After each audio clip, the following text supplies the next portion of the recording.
am Mark, your kind and generous dungeon master. And if you're sitting comfortably, we'll begin.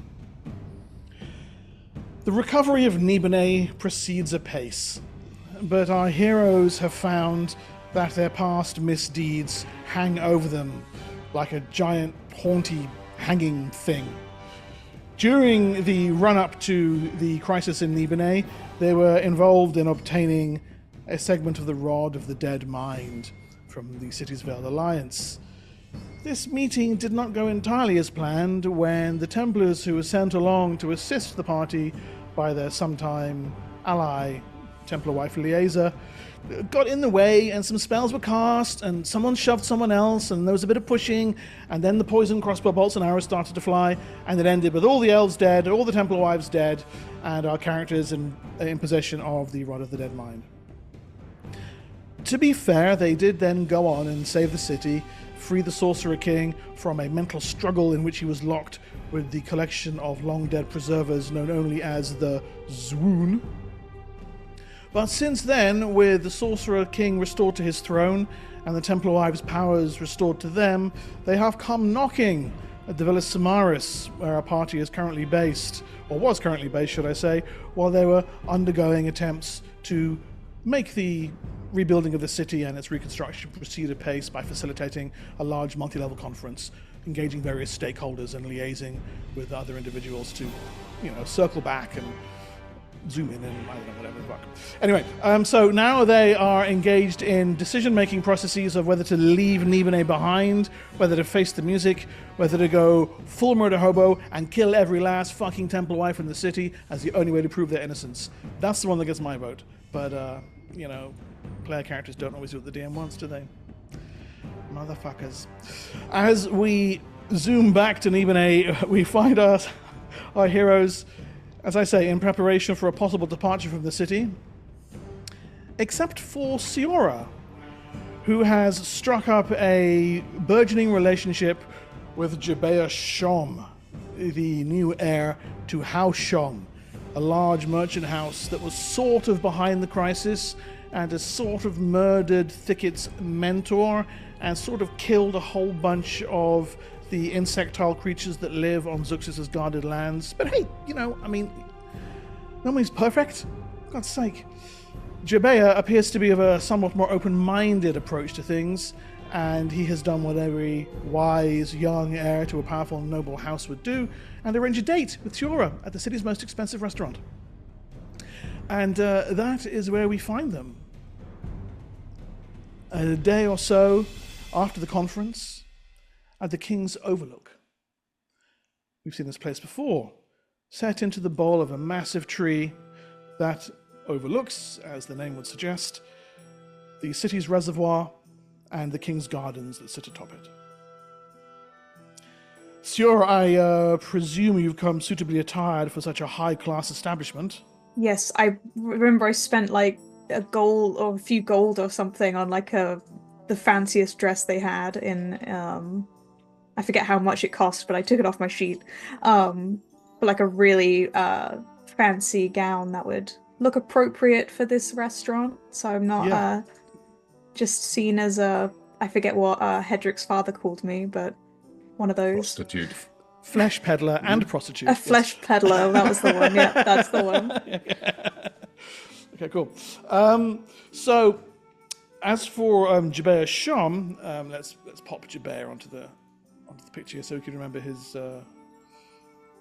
handsome features. There we go. There's Jebea. He's not dressed like that. He likewise has found himself something suitable to wear: a high-collared black silk shirt with silver buttons all the way up the front, and tastefully embroidered into it in black silk also the 3 dragonflies of his house.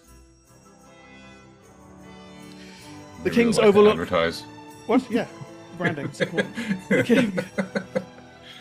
The King's Overlook is moderately busy. The high class and high wealth clientele that call this place home are beginning to get back into the usual swing of things as life slowly starts to return to normal in Nibenay. And Jebea has seated himself down, you opposite him, as his palanquin has brought you up through the high road onto the reservoir and to the gardens. Well, I've never eaten here before, he says, pulling at his collar slightly. You've you come here often? I mean, have you been here before? I mean, I've only been here once before, and it was a business meeting. So business meeting, right? Okay. Well, no, this none of that here. The tall elven majordomo comes over and presents a couple of bottles of wine. Would you like the Astacles Golden Vintage? We have a Nibenay Red and the House Special. This comes from the Silt Archipelago, a Golden Amber. Oh, he looks over at you. Which one's best? I don't... have I ever had these three before? Do I know which one I think is best? Astacles one you know because it used to be served at the open door. Okay. The only one I know is the one from Astacles. Right, Tyrion House, yeah. We'll take the Astacles. Very good, sir. And the majordomo pours a small amount into a glass, hands it to a Jabea. Well, is that all? It's for your approval, sir. Oh. He downs it. No, that's fine. Very good, sir. The majordomo pours you a couple of glasses and puts the bottle down, heads off. I must say it's refreshing to see someone just be themselves. What do you mean? I've grown rather used to people,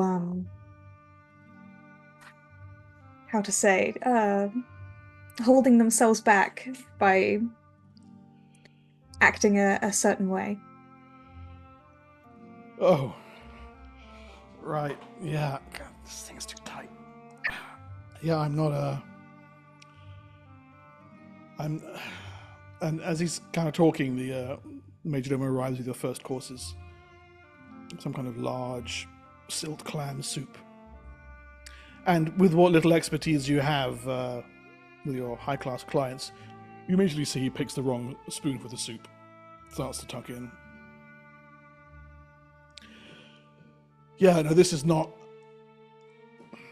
I've been out of the city in the Ringing Mountains for a good couple of years. I'm a little out of my element, as you might understand.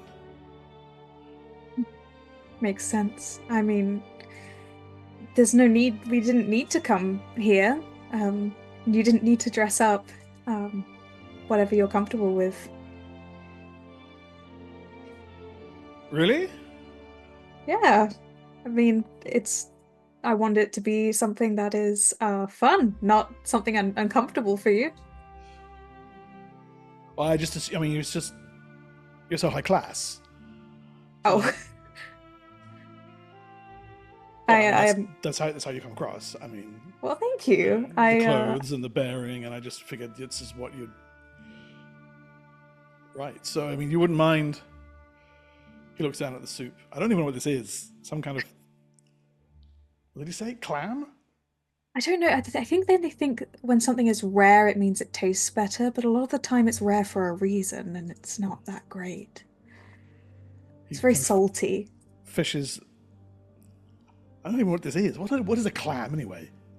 Some kind of water creature, I think. I don't really know. I've never been quite fond of them. Oh, that is salty. Yeah, it's not. Okay, look. Fine, listen, I'm gonna, Why don't we leave? Have you ever been to the Colosseum? Don't believe I have. Right, so... It is just reopening since the whole thing. And I have a box there. some of the nobles and merchant houses have with a great view of the arena. So, I mean, he looks up toward the night sky. Look, the moons are up. They're already going to have started. But if you want, we could leave the clams and go and watch a couple of bouts at the Colosseum. Is that your kind of thing? I would love to, actually. My friend Scathis, he fights there from time to time. Really? Oh, the big lizard guy. Yes. Okay, because look, there's a new place opened out. I mean, I'm not suggesting we go there, but opened just by the Ringing Mountains, a place called Karina, and it's run by this crazy badass halfling gladiator.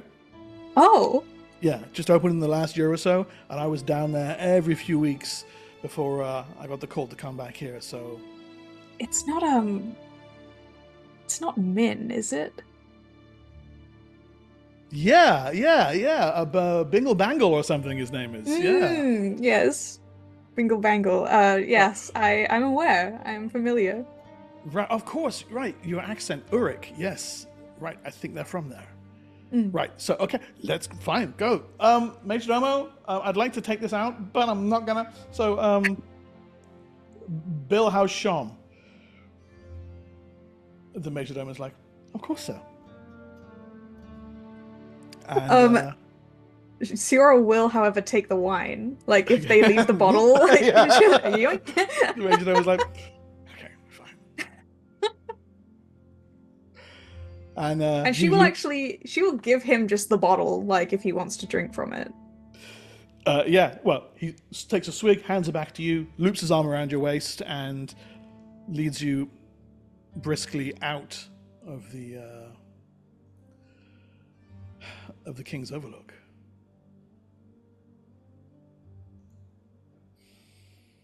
Scathis.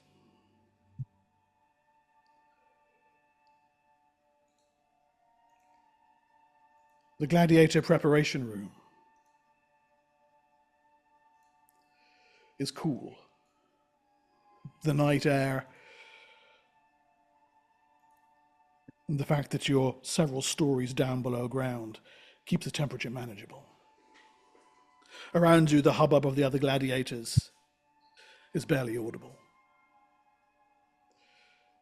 Alden Calvorix steps into view. He's holding a bundle of cloth. Well, this is it, eh?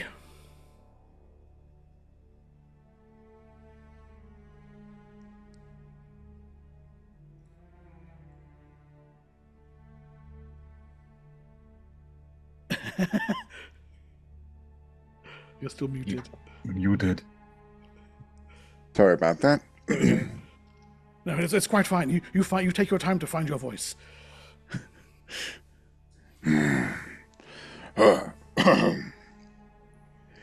I said yes, so it would seem. So, I wanted to ask you a favor. I mean, you're fighting for yourself and your own reputation, but he unfolds the length of cloth. On it, you see an emblem.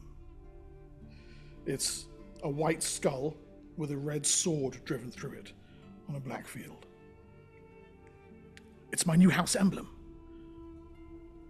to represent the new beginning of House Calvorix. And look, it's the half-giant I killed. He's so proud of himself. The one that was on one hit point and he stabbed it when it was down, but yeah. Yep. No, he did it. Scathis nods. It is a good emblem. Strong. It's a cape.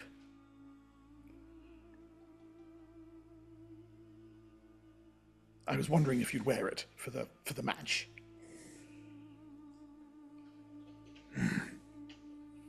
Not Gibbs. Sorry. And what if I am beaten? You won't be beaten. Oh, come on, old chap. Very well. Gladiators ready! voice says. Here, give it to me. I will put it on. Oh, no, let me.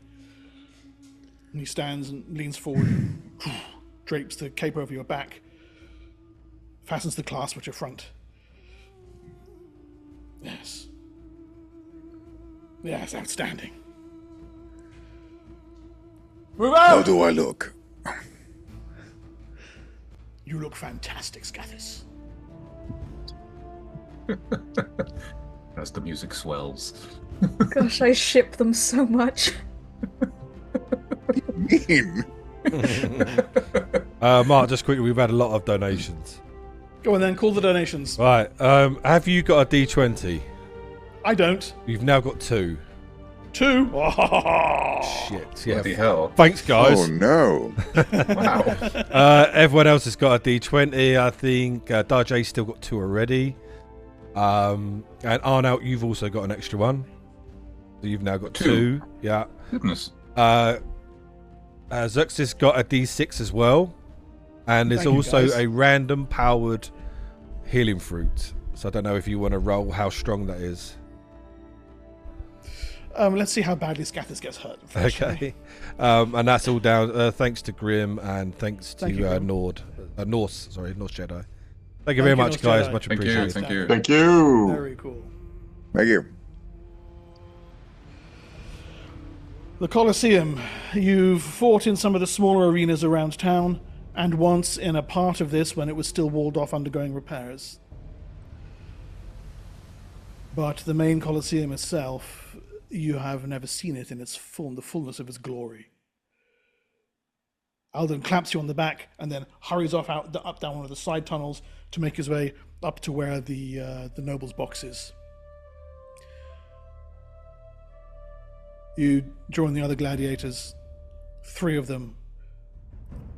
In front of you, a pair of humans, Rathgar and Rain, you catch their names as, but almost blocking the light of the tunnel up ahead, the half-giant Gathag, whom you have fought twice before.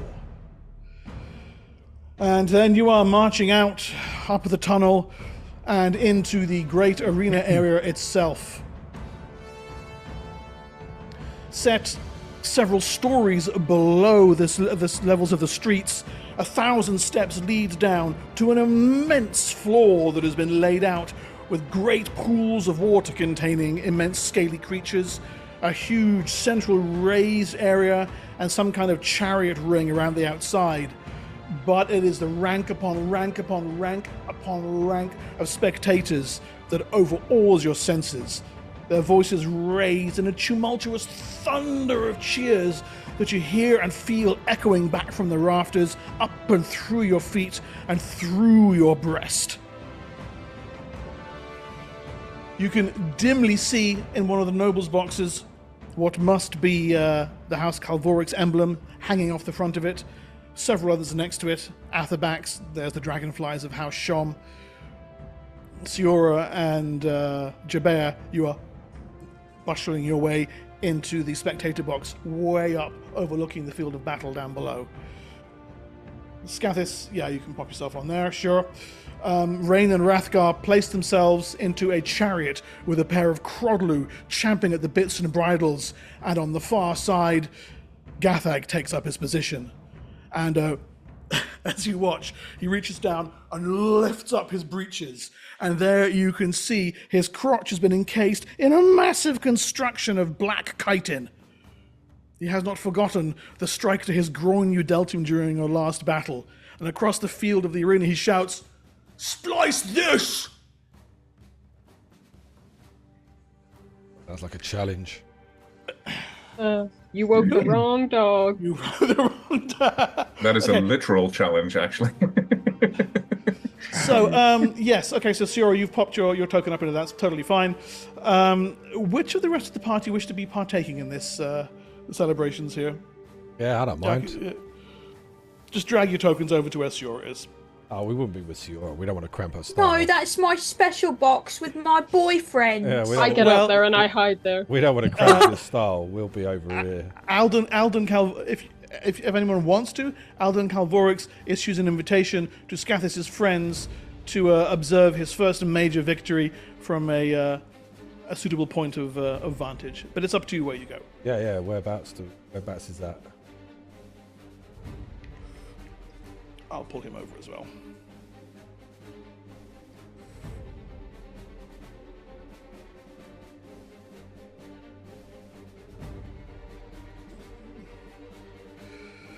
Where is he? There we go.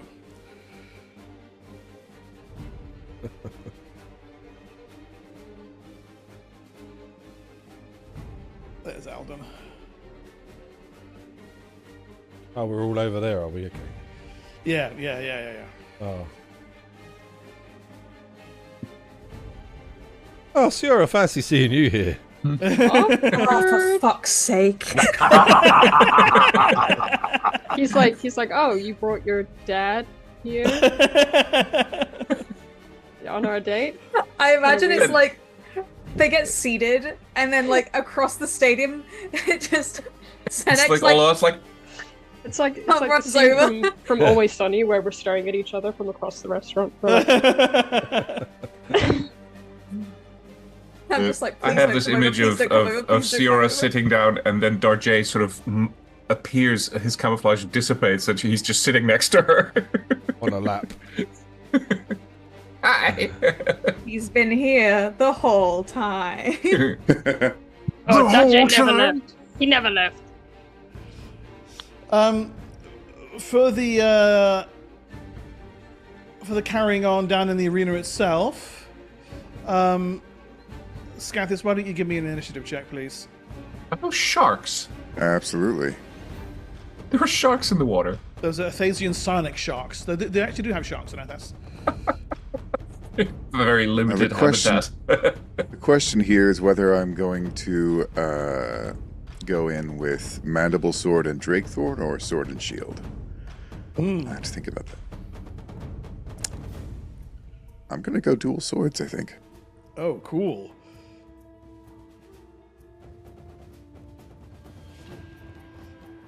We'll say if you guys are close enough to listen, Siora is definitely like acting like she does not care about the finer things in life, which is so untrue, but she's doing her best. Okay. She's hooting and hollering. Alden, by the way, once you guys get up to the box, you can see that he's there with. I'll give you the movement rate information in a second, with Grundy, because it's slightly different here. He's in the company of the young lady of House Atherbax, to whom he has recently been betrothed. Yes. A Remember? suggestion. Yeah, Azaria. Yeah, You By his matchmaker, you. beard, I see. yeah. That's Azaria, by the way. She's on the wrong overlay. Oh, he's but, pulling. He's pulling. Very fetching. And he's sort of leaning in, explaining to her, well, these are creatures that were brought in from, I think, the Lake of Golden Dreams. Rapacious predators, you see. Anyone who falls in the water will suffer a grisly fate. That won't happen to Scathers, of course. He's completely aware of this kind of combat situation. You could see something really rather special for Calvorix's name. A couple of seats over, Jabea leans forward. Calvorix, that's your lizard. Well, Alden says, mine? I mean, he's not mine. Well, he's wearing your new flag. You ever seen a half-giant fight? My money's on the half-giant. Alden looks over back at Jabea. Gathag? I'll take that bet. I'll put a gold piece on Scathis to draw first blood from Gathag the half-giant. Done, Jabea says. Gold piece says that Gathag splits your pretty lizard's face open. Hey, Siora, what'd you say? I mean, I've got to vote for Scathis on this one. He's my friend after all. What? I bring you here to my box and you insult me like this on our first night out together? Jabea says. It's fine. I'm joking. You do see that Okay. box that he's wearing on his groin, don't you? That's a good point. Actually, no, you're right, Jabea. I take your side. Scathis, I'm sorry, but you're going to die. You actually, you can probably hear her. She's just actually up there, leaning over there. Very, very helpful. He Scathis looks up looks and I'm around like, what the fuck? no, she's joking. Yeah, Scathis is actually going to greet the crowd with inflating his throat sac and. It's greeted with a tumultuous cheer, certainly from those who are nearby to hear it. They're kind of a couple of people actually trying to do it in return, raising their arms above their heads, enthused by the prospect of immediate bloodshed. Jabir looks around. Who else is taking the bet, eh? Gold piece? Gold piece is going here, come on. Let's see some money. I'll put a gold piece in. I put a Gold gold piece piece in, on but for Scathis. Scathis. Yeah. Darjay is betting on his scale brother for first blood. Well said, Albertus. Well said, Darjay. You've seen them in action. You haven't seen them in action, Master Sham. You're going to get a little bit of a surprise and a lighter purse. This is true. I've seen real gladiators in action. I know what I'm betting on. How about you and I have a personal bet? Oh, I like that. What do you say? I think that this fight will be over in less than a minute. Less than a minute. Mm-hmm. And what's the stakes? A favor. Which you're not going to reveal to me until you win or lose, I take it. It's the person's choice. Whoever wins, they can ask the other of anything. I like it. I like it. He gives a winning, charming smile. Scathis, kill him in a minute, less than a minute. Do it. The MC of the proceedings, a stout dwarf, strides out into the middle.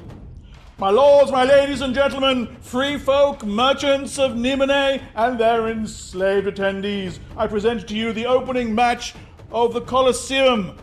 On my left hand, we have Scathis the Soren. On my right, his long-term nemesis, Gathag. And against them, Rain and Rathgar. Let battle commence! And then he turns and hurries off. Scathis, by the will of the dice gods, you have initiative. Movement rate for you is the same, but it's measured in yards. Okay. So, ideally, I assume the idea is that we meet in the middle. However you like. These guys, Rain and Rathgar, are like, sha, sha, whipping the Crodlu into movement. Okay, so if it's measured in yards, let's see. A movement range of 1 square. Yeah, it's 1 square. Okay, so if I go wading out there right now, or run into the middle, then I'm just going to be standing there while he runs out and gets to clobber me first, right? Yeah, you could I do reach have the middle with your 12 movement. Yeah, But but then I would just be within range for him to run up and hit me before it's my turn again. exactly. So my question also is, since I opted not to take my shield, what's my armor class right now? Your armor class without your shield drops to 19. I'd instead of running out there, like to spend my turn doing armor optimization to get it up to 20. Bring it up to 20. Okay, cool. I shall make it so. All right. You strap your armor into place, get the balance of your weapons, and hold for what comes next. Okay. As I said, Rain cracks the whips. Behind him, Rathgar turns to face the crowd and shouts, Rathgar! Rathgar! And with that, they break into rapid movement. He's not a complicated man. No, his battle cries his own name. He's friends with Groot. The Crodlu chariot races around the bend, dust kicking up from its wheels, wheels around the corner, and I actually can rotate them, I'm just not doing it right now. Reaches to this point, and as it goes whirling past, Rathgar hurls javelins toward where Gathag is standing around, trying to take stock of the rapidly changing situation around him. Rathgar's javelin streaks through the air. and strikes armor class 22. Gathag, whose armor class is only 15, is struck. And he gives a shouting cry as the javelin pierces him and takes 13 damage. Lord. Yeah.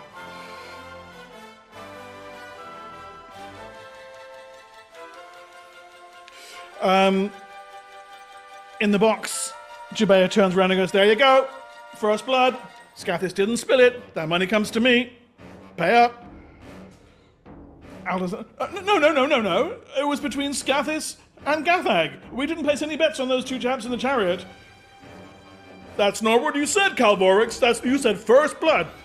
Alden's like, but I meant first blood between Scathis and Gathag.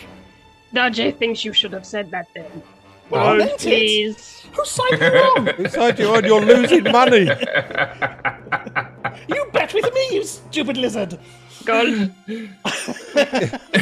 think Darjay's confused. You've got to pay up. I'm not confused. You've got to pay up the gold. No.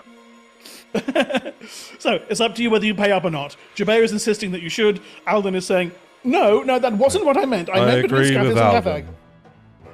Between the two warriors here, not the cheating chariot. Stinking nobles. Are they always like this, he says to you, Siora? Welching on their bets? I'm shocked. Siora just nods and then takes a big swig of the bottle of wine and then hands it to him. Get used to it. Well, we could double it. That I like. Between the two warriors only, then. Shrum says, Yes. Another gold piece, double or nothing. Sounds good. Acceptable. Okay. And at that moment, Gathag breaks into a run. He makes it to just there, right, okay. Not as tactically minded as Scathis. He just comes charging forward, raising a huge bone club above his head. Charging as fast as he can across the field of battle and gets to that point, at which point the round ends. Let's have initiative from you again, Scathis.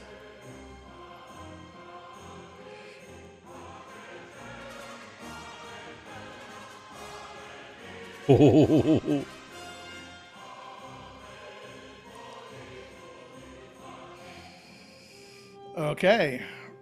Right. I'm going to move that out of the way so I can rotate this thing. All right. Rain still, faster! Gets the Crodlers moving, and that's okay. Comes racing around the side here. Up to about this point, skidding, the wheels coming off on one side, and he's like, now! And Rathgar behind him shouts, Rathgar! And hurls another javelin straight toward Gathai's exposed back.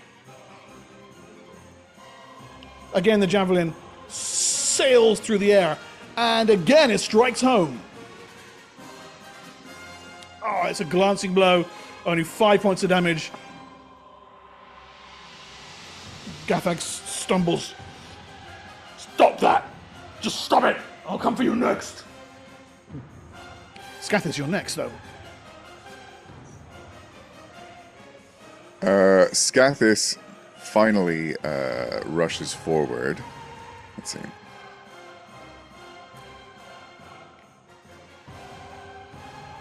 Darting around the half-giant to try and angle himself behind him. Oh, And nice. is Get a gonna +2 for that. Gonna try and slice at his knees with Drakethorn. Okay. No! Oh, Drakethorn catches on the steps of the central platform. The blow fails to land. Use your D20. There's money on it. Oh, can I use my D20? There's money on. I love how selfish he is. Yeah. Why am I rolling so poorly? It's a 14. Okay, so that would be a miss were it not for the fact that you spun around behind him. That turns it into a hit. Gathag's blood splashes bright in the air I just hold my hand out. 13 damage. Excellent. There's a roar goes up from around the crowd, and in the box, Avaria turns into to Alden and shouts, "We won! Did we win?" Yes. She leans over, Scathis, cut his fucking head off! She shouts. Oh, I love her. Scathis follows up that swing with a swing to the other knee. Yeah, that's a hit. And for 10 damage. And then, going dual-bladed, he is going to then go in with the mandible sword. Gathak has dropped to both knees. Oh, blood's pooling around him.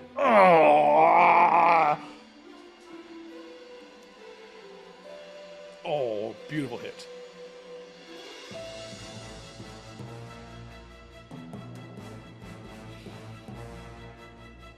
Not a great amount of damage, but it's beginning to add up. A raking cut across his back. You flip the blade around, slice again with the backside. Yep. With 11 damage with that one. Okay, Gathag coughs up a huge gout of blood that spatters on the ground in front of him. Not again, he shouts. I'm gonna kill you, I really am. One of these days. Whirls around and thwacks him with his tail.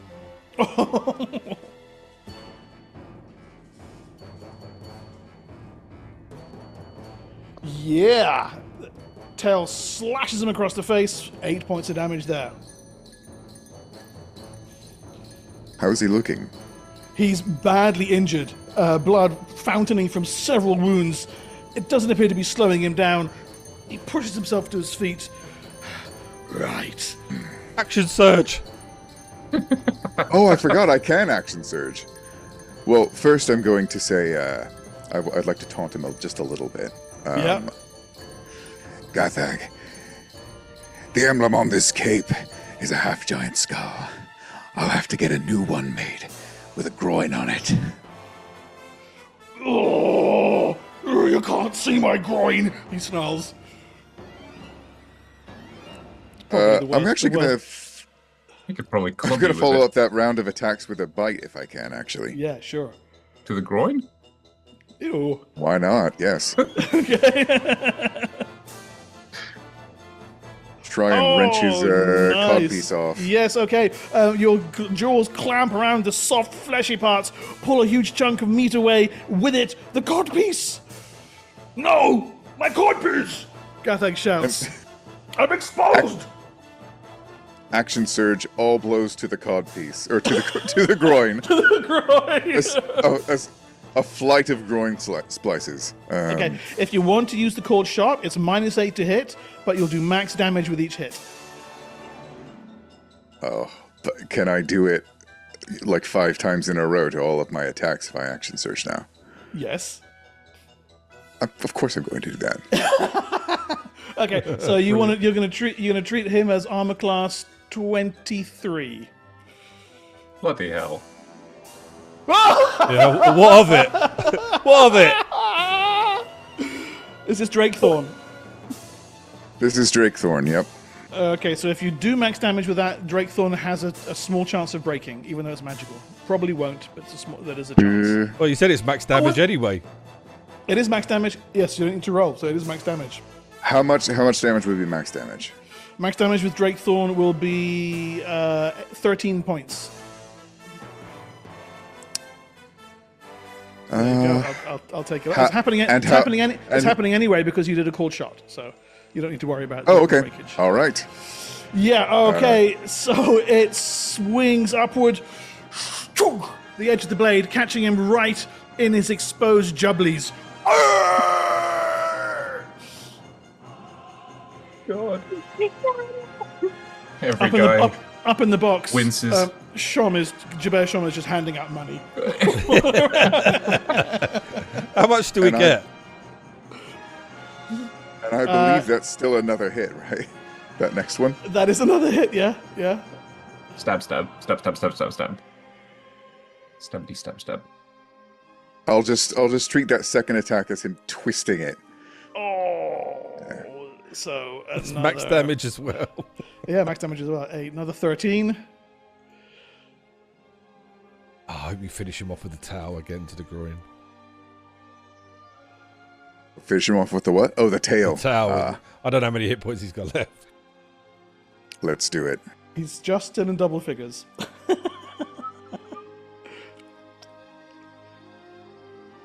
Yes, the tail embeds itself.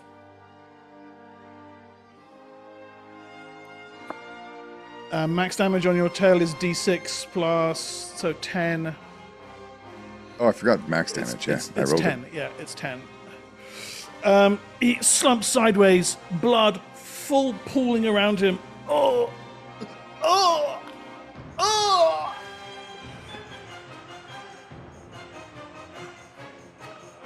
A finisher? I'll turn around, surprised that he's still up, a little bit impressed even. And for Okay. a finisher, The crowd by now are like, "Kill! Kill! Kill! Kill! Kill!" I will bite his groin off and spit it at him.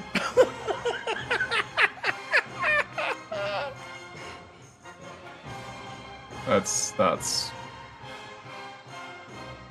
a miss. Oh, that that's is a miss. Oh, you slip Sure. on the blood, your face gets caught up in the meaty chunks that have become of his nether regions. You fail to connect to anything substantial. Still got 2 attacks. I do still have my mandible sword. Disappointing as it is. Oh no! Oh, you slip sideways, the mandible saw goes wide. I try and follow up with the second attack. that's better. 23. That's exactly what you need. All right. You don't need to roll damage. Oh, that's right. It's max damage again. You're right. Yeah.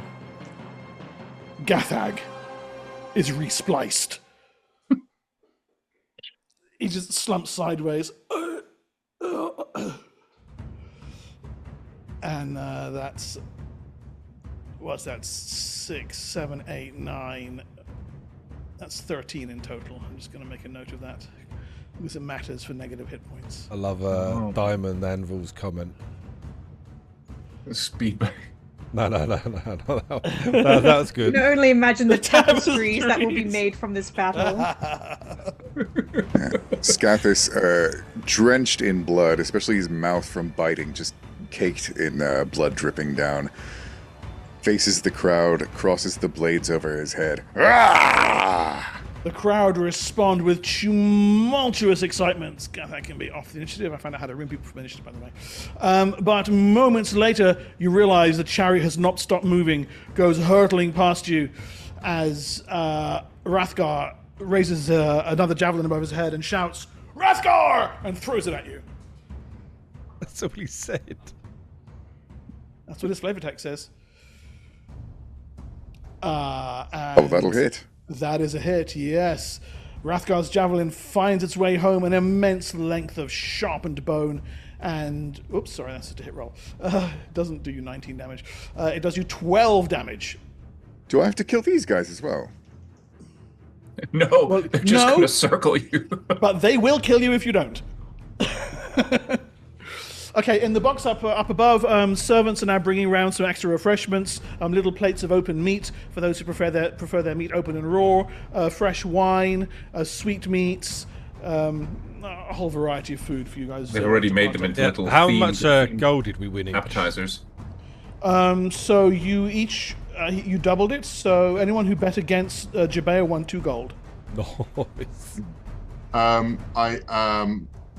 I check the food just with a quick check for poison. I mean, a spell. Yes. Okay. Darjay's bowl of meat is poisoned. Oh, Initiative, please. Rain, Rathgar, and I'm guessing Scathis. I take. If you want to tell Darjay this, you need an initiative roll from you okay. as well. Okay. For Sorry. the general action. No. Okay.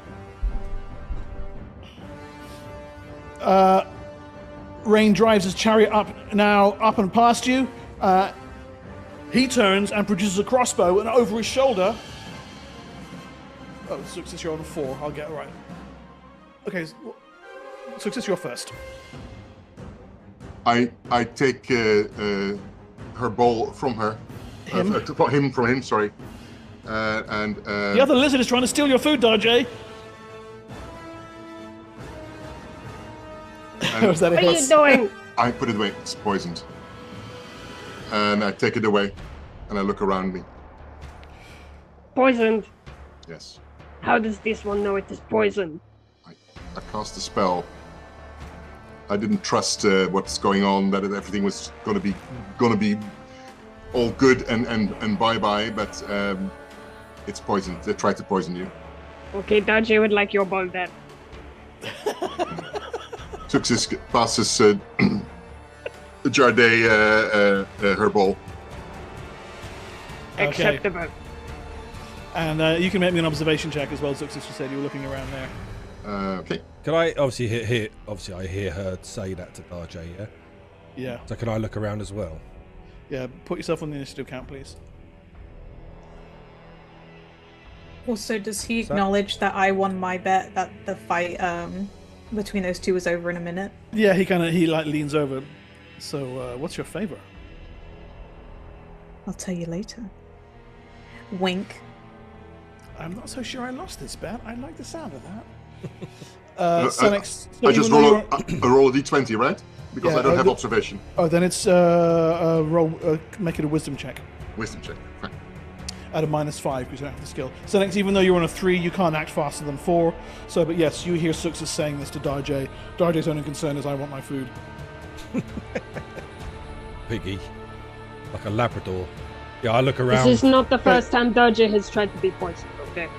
He So has such as other that's- concerns. That's a fail because you're not a skilled at observation.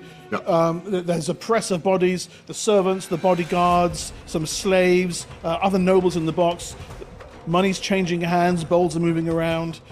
If you wanted to were you going to make an observation check, Lee, or are you doing something else? Oh, no, I did. Yeah, I rolled a 1 on a 20, so I passed. Okay. Oh, I see it there. Showing. Right. So, yeah, it's showing that. Yes. You noticed at the back of the booth one of the serving slaves moving surreptitiously between the curtains. They shouldn't be doing that. They should be holding their station in case anyone needs their help. I can't act this round. Yeah, exactly. So Rain has a crossbow out and leveled and fires towards you, Scathis. Crossbow bolt whistles through the air. Goes clear over your head. Fails to connect. Scathis, you're up. Scathis is going to run onto the bridge and try and jump off to land on the moving chariot. Okay, great. Do you have athletics? I will check. Actually, I've got your character sheet right here. You do not. Just make me a dex check, please. There'll be a small penalty for this. Try to avoid the laser sharks. Beautiful. Okay, right. A 1 is a success, but it's a clumsy success, so you kind of leap through the air and land blam onto the back of the chariot as it goes spinning off around the corner. Rathgar looks down at you,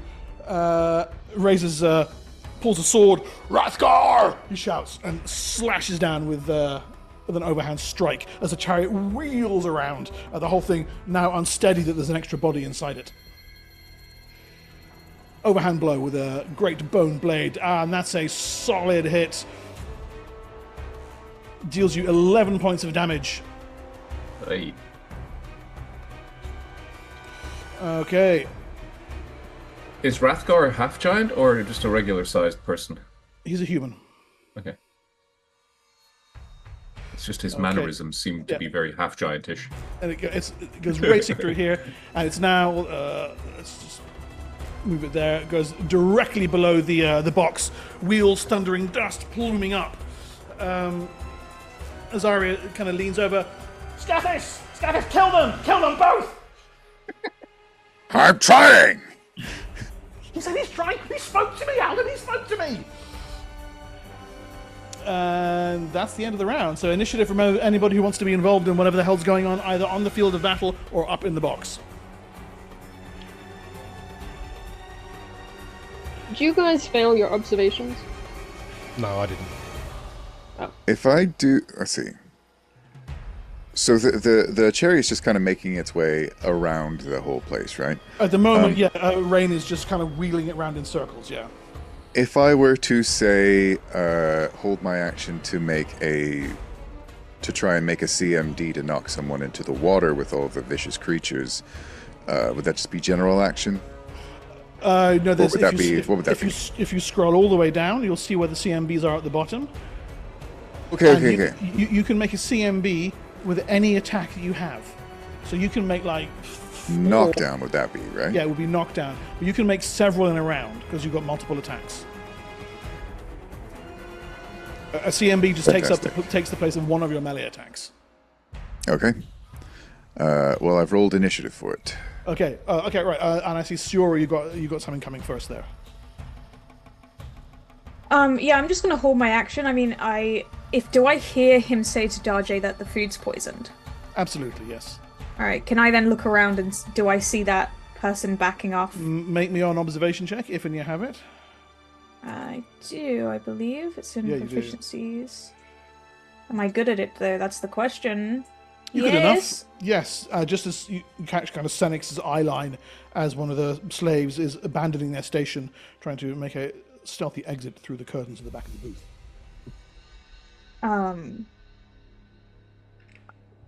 I said to Bear. Sorry, carry on. Are you not there? I see that comment. Okay, right. I have other things to do. Yes, that's true. I say to him, I just go, someone just tried to poison Darjay, I'll be right back. And I will get up and try and follow this servant. Okay. Jabez just kind of turns around to watch you with a huge pleased grin on his face. Like, this is the best date ever.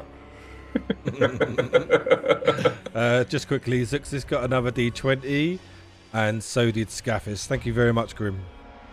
Very cool. Very cool. Thank you. Tells me Scathis Thank will you. need this.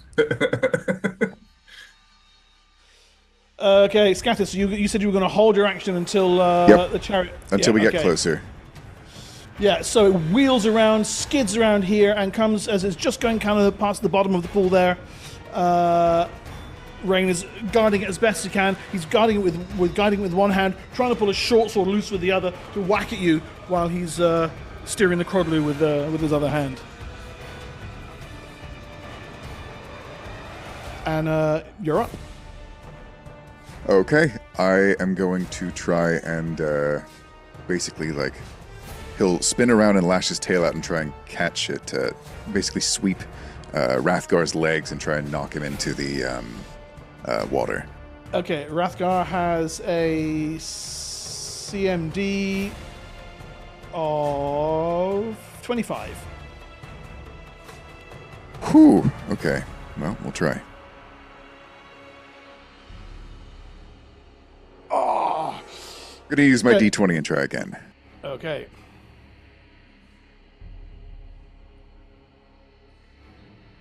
Almost. Your tail slams into him, but he grabs hold of the edge of the carriage and fails to fall in the water. You said I can use my range of attacks for this, though. Yeah, any attack can be turned into a combat maneuver instead of a melee attack, yes. Oh, I'm just going to keep going, then. Pounding at the guy. And visions of Kirk in Star Trek 3. Ah! Bounces back off the edge. Shoulder check. He's really stubborn. I'm going to try another time. This is my third attempt, right? Right. Yeah, Coming up. yeah. Oh no, fourth. You can see them here. This is Yeah, number but the four. one was a D20 reroll. One of them was a you're reroll. right, yeah. He's braced his feet in against the back of the chariot. Doesn't appear to be going anywhere. You should just Mind if grab I- his ankles. If you roll double figures, it might help, I suppose. But Why are my rolls so bad? oh man, it's terrible. Fortunately, I have about 6 attacks. Yeah. Just think you would have Oh killed. my god. You would have killed him by now. Oh, there you go. Finally, it took all 6 of them.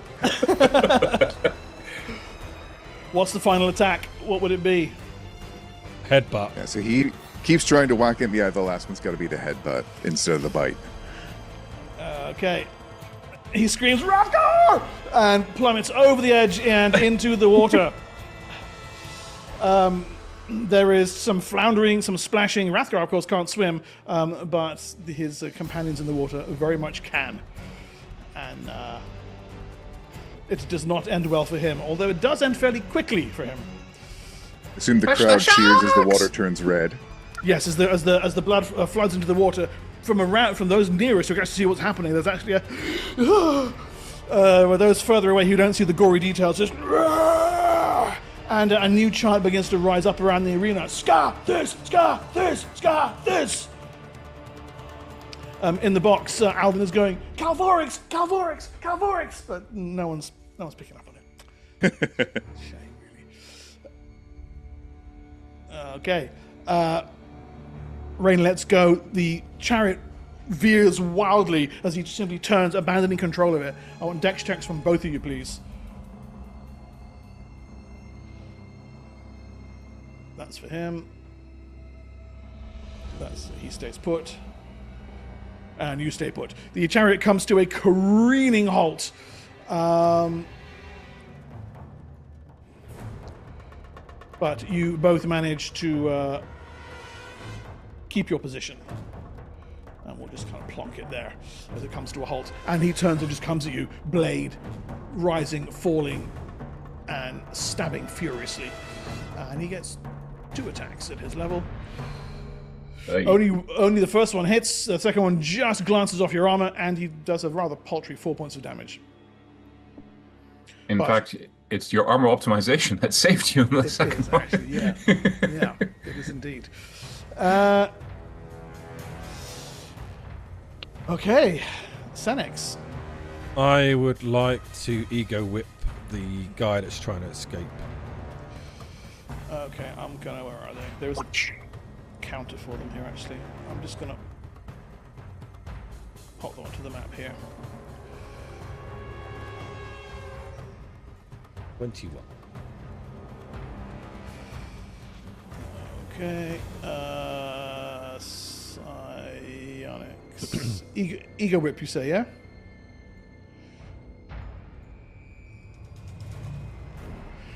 Okay, they throw up an intellect fortress, but you manage to get past it, and their mind is opened. I'll add them to the initiative order next round. End of the round, Suxis. No sire. Zuxis unlimbers her crossbow and shoots the guy who's fleeing. I'm presuming Zuxis is seeing the guy as well now. Yeah, you did. Yeah, Yeah, you made the check there. Sorry, Lee made the check enough for you to. Yeah. Okay. It's AC, that guy. AC is 20. Oh, the crossbow goes wide, Got disappears into the. D6? I have a d6. That's correct. I will use that. You add that, right? Yeah, add Yeah. on top of it. I will roll a d6. Come on.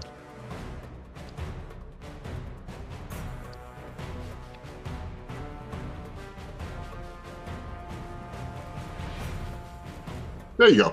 Yeah, that's a hit. Yes. Okay, save versus poison, please. Oh, the irony.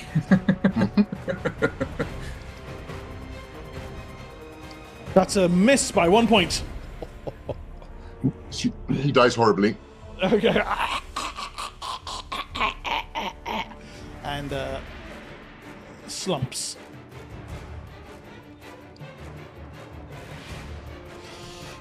Okay. Jabea, now seeing the body drop, gestures to a couple of his bodyguards who drag the body back into the booth. Okay, initiative from anybody who wants to do stuff? For the next round, or is it the same round still? Next round. Next round, yeah. Why not?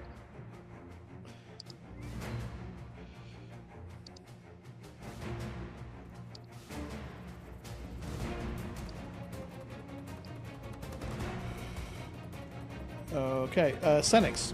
I am using my round to observe, and I want to see if anyone else has, obviously, who could be a part of the attackers, you know? The assailants. You see nothing, but there's a rather shocked expression on Jabea's face. Scathis. Right.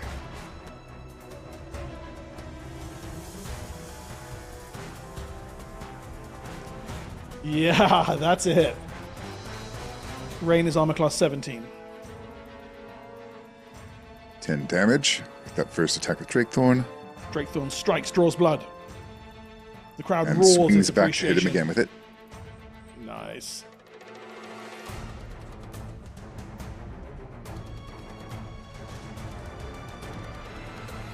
So, sort of swinging with Drakethorn and then follows up with the other hand with the Mandible Sword. Yeah. You spin, the mandible blade comes down. That is a hit, yes. It's only a glancing blow, but still. You flip the mandible sword around, find its mark. You haven't missed yet. No, Rain is kind of staggering backward with each blow, his flesh opened, his blood spattering the chariot around you. The Crodlu chitter and squawk their irritation. Yep, you whirl with the Tailraiser. Oh! He collapses, holding his hands to his guts, which bulging out between his fingers. Stares up at you, seeing his death in your scaly features. Again, Scathis, kill! Scathis, kill! Scathis, kill! Echoes around the arena. It's a 16. That doesn't hit. I miss. That is a miss, yes. Is that your last attack? That was my last attack. I've got nothing. Oh! Okay, in the box, Siora. Alright, so they brought the body in, right? The bodyguards? Yep. Alright, and do I see that he looks shocked? Yeah, he's gotten up and is kind of half kneeling, half looking forward. His face has gone very pale. I'll be on the other side looking at examining this person, and I'll just look up to him and... Did you know them? Yes, this is Quisling. He's a House Sham Bard. They are after us, after all. How was this done without my... He turns to Darjay. My little friend, I promise you. I did not send my bard to poison you in my own box. Dajay can think of someone very slimy who would.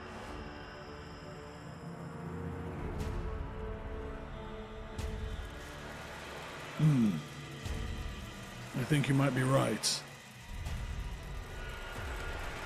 At the same time as that, Suxis? Success holds her action and keeps a careful lookout to anticipate whatever is going to come in this moment. Okay. If nothing happens, then she will reload her crossbow.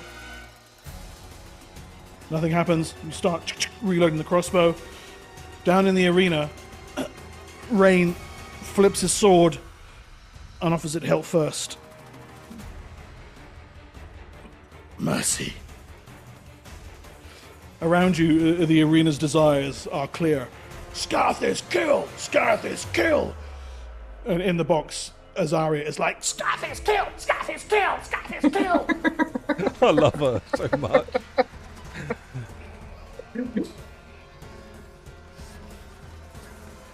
A complete psychopath.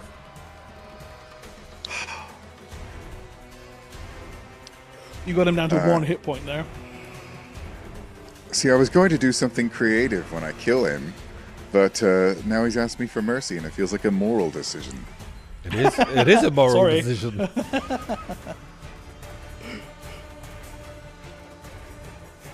know what the crowd wants. Grim Reaper Think says of your just- reputation, man. Just gank him.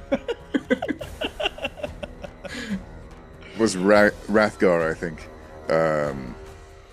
Scathis will sort of struggle with himself for a moment. No, I'm going to do something real quick.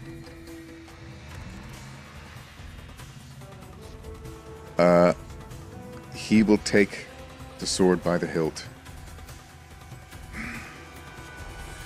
And I'm going to try and drive it somewhere non-vital so that he can at least be healed afterward.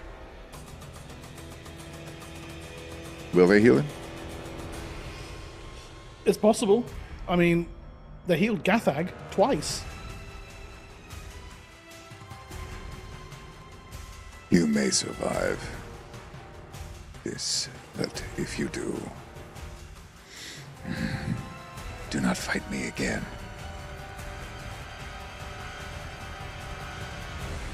I don't need another Gathag. Yeah, and then I'm going to try and drive it somewhere non-lethal, if possible. Okay. It'll be an automatic hit. And he's offered you his short sword out of the 2 weapons he's got. So just roll me a d6.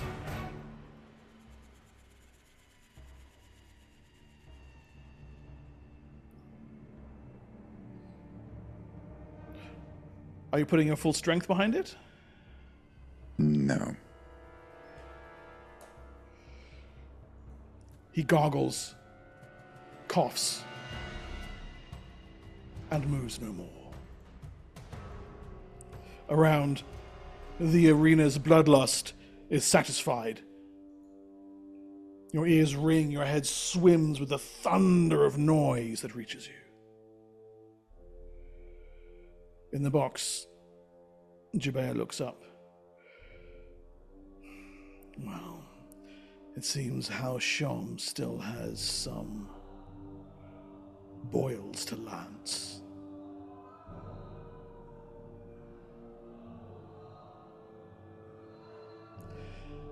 Do we hear this? Yes. Zuxis steps forward. I told you you need to be careful for yourself, because these boils might explode in your face. He absentmindedly runs a hand down one of his scars.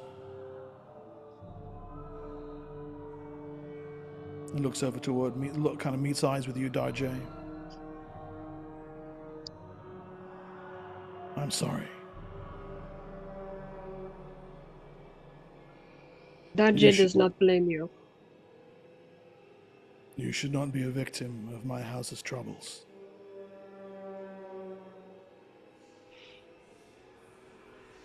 Troubles, they seem to find Dajé, no matter where he is.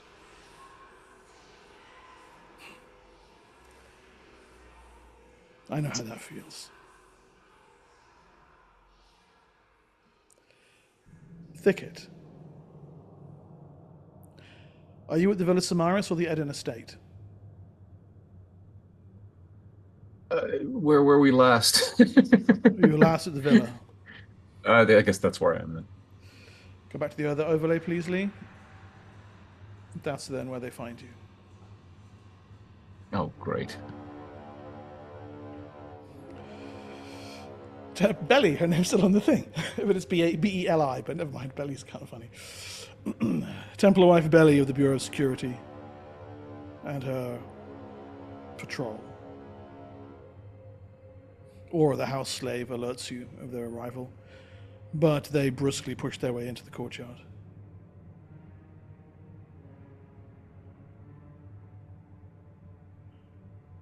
You're the only one here? Yes. Let me guess, the others are all at the Colosseum. That's a good guess. Right. Well, I can wait. You're safe. Okay. You weren't there. But Can I get you some refreshment? No. Okay. You're going to need to vacate the villa. Your companions are going to be imprisoned. Pending trial in 3 days. You can't stay here during that time. Oh. Just had a batch brewing too.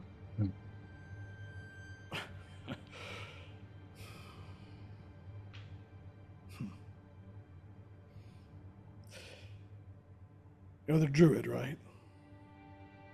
Yes. Yes. My guarded lands are what used to be the Edon Estates, the hot springs there. Calvorix now. I believe so, yes. My husband has a lot of time for druids.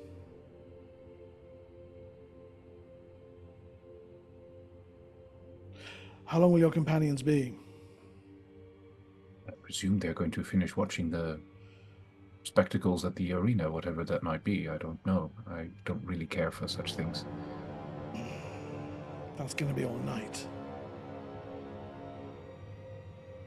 And there's going to be a lot of people there. It'll be hard to find them, I suppose. It's probably easier to wait here.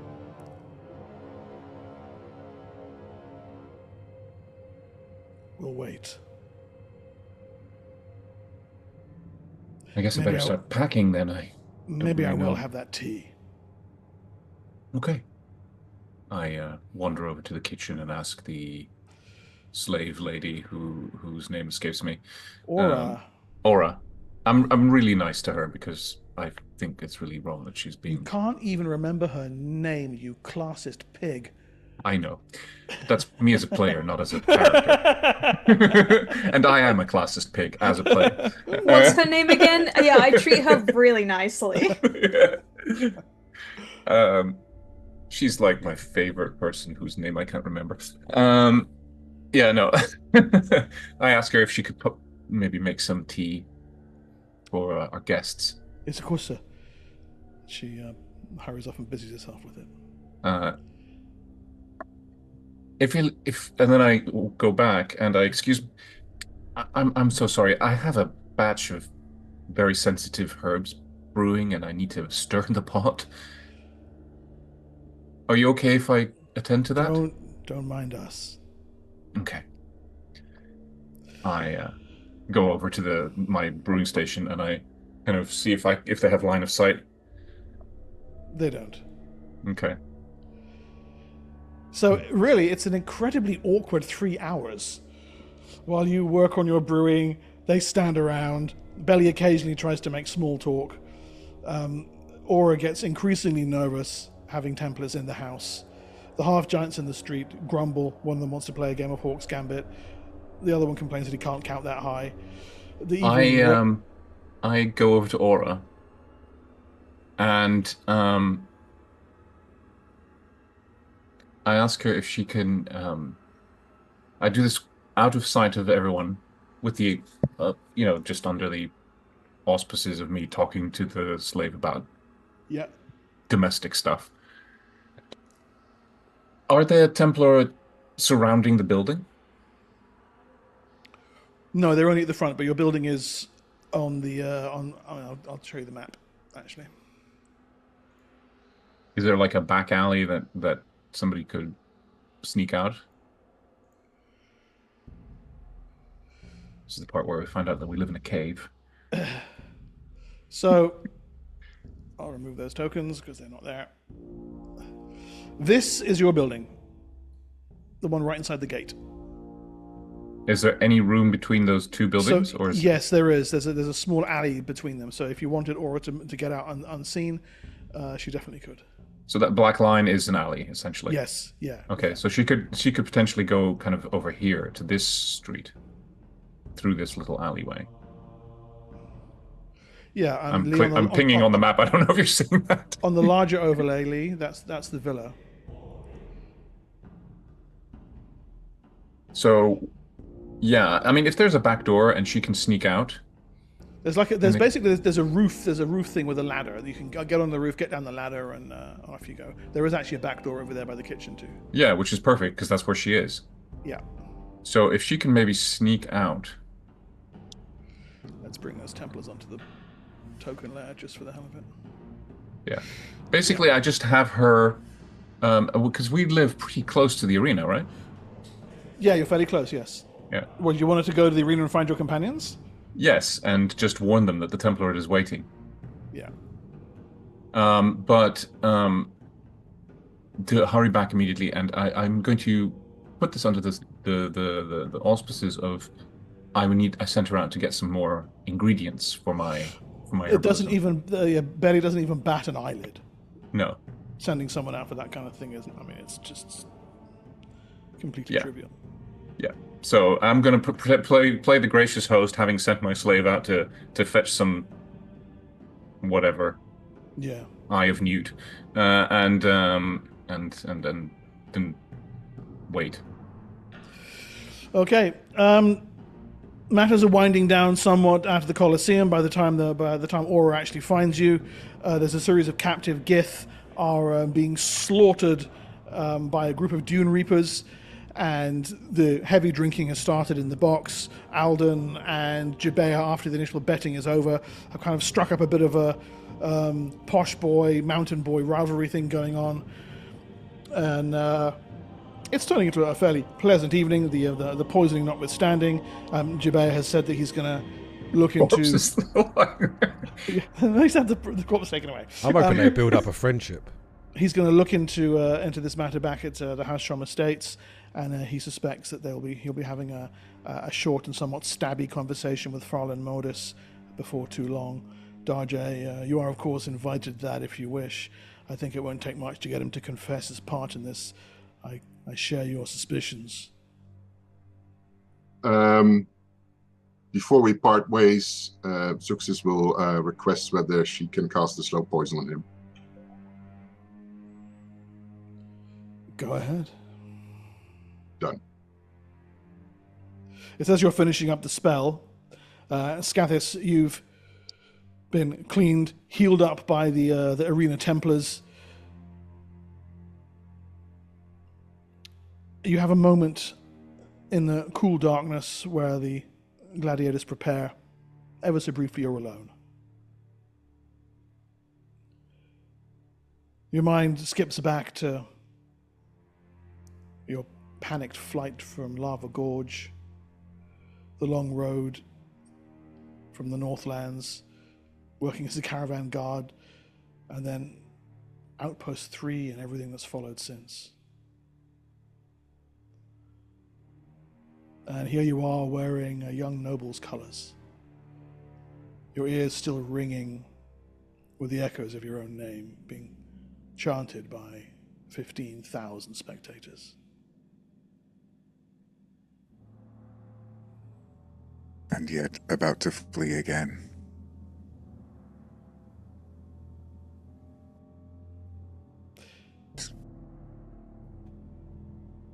You head back up, passing by the low fire pit. The flames in the fire pit are silent. Just the hiss of the coals.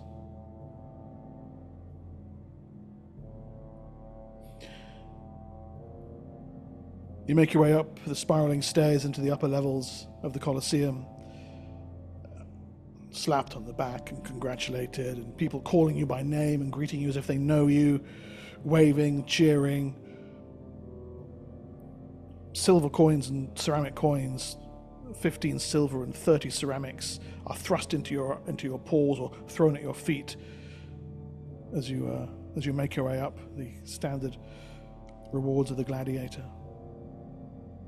And you arrive just as the Villa Samara's slave, Aura, is informing your companions that Master Thicket has sent me for you.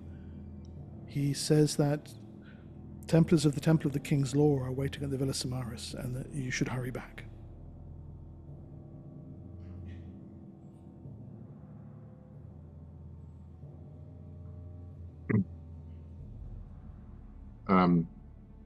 Aura, thank you. Hurry back. What am I to tell Master Thicket? That we received the message. Understood. And she turns and leaves without another word. What was that? The Templars of the House of Law are waiting for us at the residence. They're out to arrest us. Yes. Then we are to flee Nibenay after this. Thicket is there. We're not fleeing without Thicket.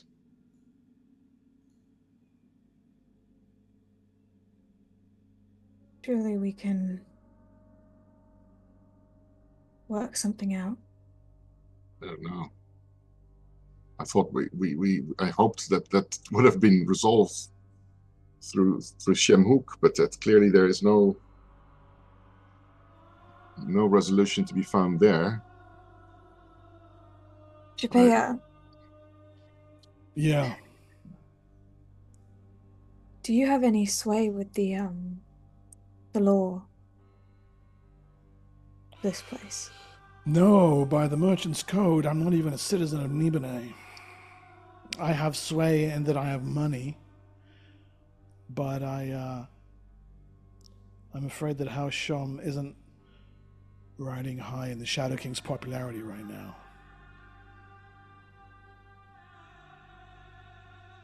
I understand.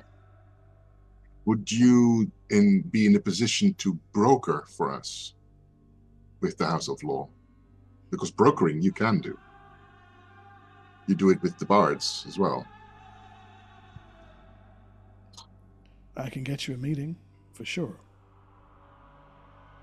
Maybe like a defensive council or something like that, or No. I'm not allowed to involve myself. The merchant's code is really explicit. right? And I don't want to bend it. No. I understand. We're forbidden from involving ourselves in the matters of the kings and their cities. I mean, it's almost explicitly in those words. Yeah. And although there are gray areas, this is not a gray area. This is not one of them. No. Okay. Well, there's a choice then for us. We stay and face the music, or we make ourselves scarce. I have no intention of being arrested. Can I look to the sky and look at the stars for inspiration?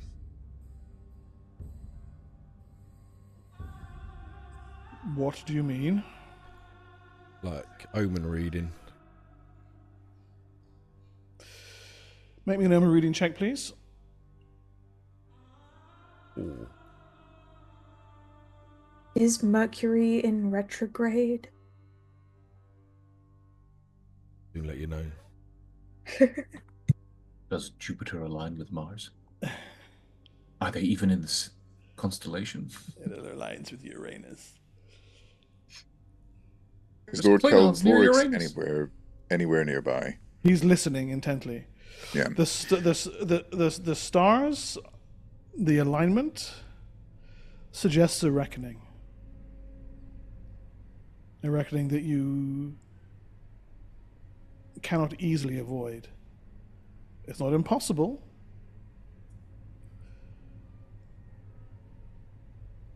But at best it's delayed. I start speaking about that to probably think crazy. Success certainly doesn't. And she takes a moment to think on this. And let's have a look. Let's briefly look at that spell. Yeah. And she produces a little bag of a variety of little knuckles and proceeds to bow over a little bowl in which she puts a little bit of incense in and starts a little burning thing going, and she throws knuckles onto the floor and casts an augury spell. For you, the augury is clear. Tavalaris has laid your path before you. That awareness overwhelms everything else. Just to know it is. Lucan, did I see you unmuting there to speak? It would just be to say that Darje has been listening to his companions. Daje believes that even if we were to flee, how long can we outrun this? He thinks not long. We need to speak to Shimuk or the Sorcerer King, because we need to explain what is going on and why we need to leave. And I'm sure he will want to hear us. But I have no idea how to arrange a meeting. And she looks at Mr. Shom. Would you be able to facilitate that meeting instead of with the House of Law? Daje thinks it has been made very clear to us several times this is not possible to see the Sorcerer King. That was the Templars, but maybe House Shom has a different pull in that respect.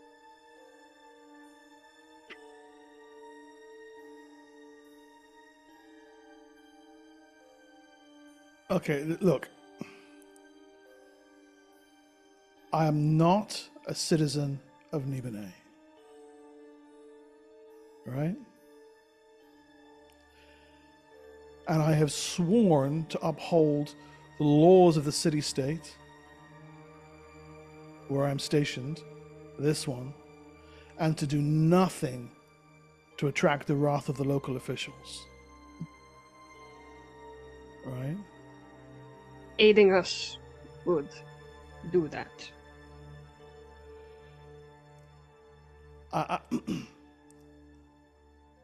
I am trying to do something different to Temnaya. She would be all over this. Leveraging, lobbying, trying to cut a deal. I don't want to do things that way. Now, I'm not sure what it is they want you for, but I'm guessing if you have the Templars of the Temple of the King's Law breathing down your necks, you've done something to get their attention. Yes, that's correct.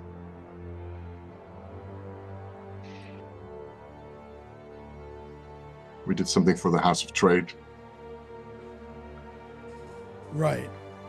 And that got Templars of the House of Law killed. Right. Well, then the people you need to speak to are the Templars of the House of Trade. Yeah, we already did. They say the House of Law is beyond their reach.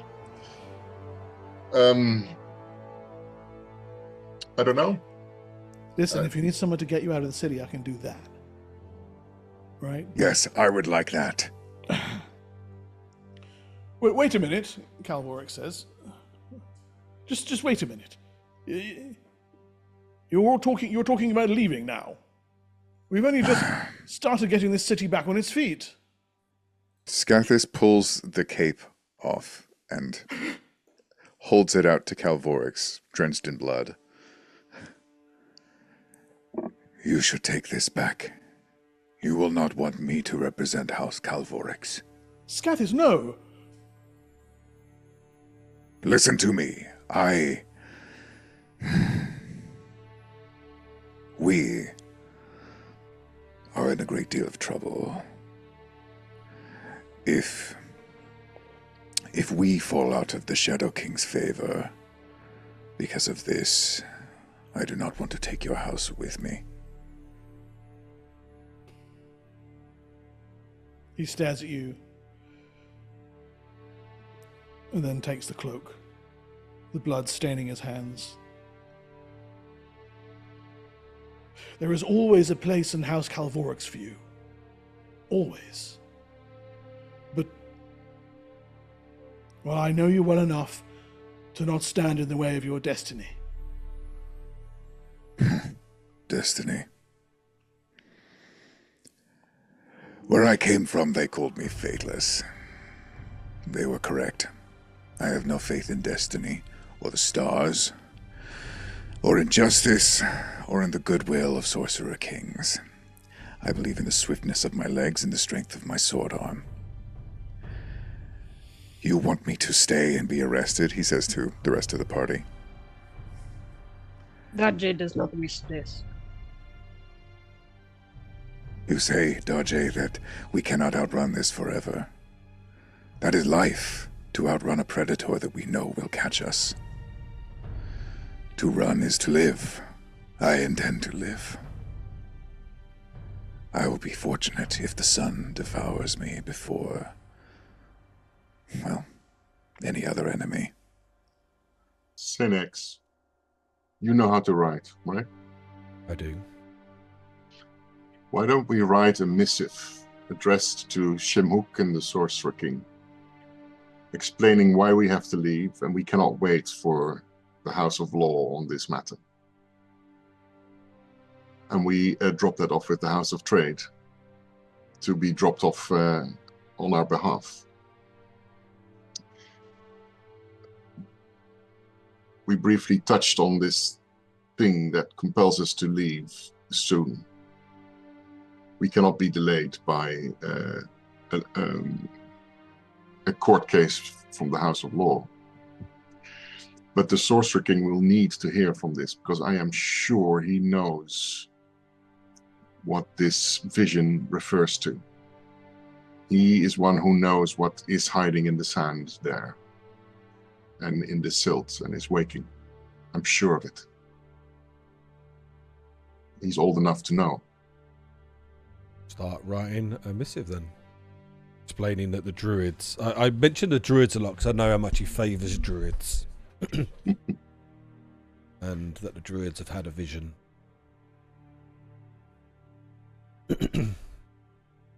But I ask... I'd rather give it to someone we trust to hand to someone. In the House of Truth. Yeah, but if you give it to Lord Calvorix, you'll implicate him in the situation. The House of Trade is the one who actually brought us in this situation. Them I can get a letter to, Jabea says. Just in the matter of our daily business, I have interactions with Templars of the House of Trade all the time. Yeah. I will see that they get your letter. Or will they open it? It's fine. Or We have nothing to hide there. Or we want it to be given to... Yes. Hook. Mm-hmm. You just want the information to be with Read by whoever needs to hear it. Yeah. Exactly. And at least then we can put a pause button on this thing with the House of Law. We can deal with it if we ever come back. But what's of Ubelai? Well, that's the other thing we now need to resolve, because we need to let him know that we are leaving and we want him to come with. So I think maybe you are the right person to look at for that one. I can no longer send him. Cannot reach his mind. No, I'm actually looking at Darje. Oh, Darje. I think Darje can get in the house unseen and convey the message to Thicket.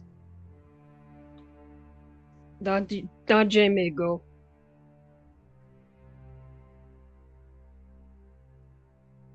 Ubelai may not join us, but he will go. Wow. What else can we do?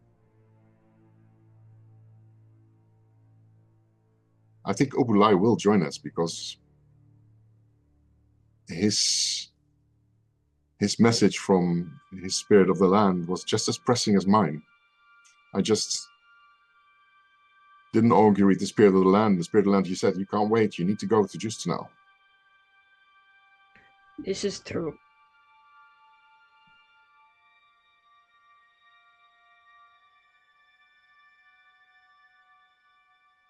Well, Shura, what do you think?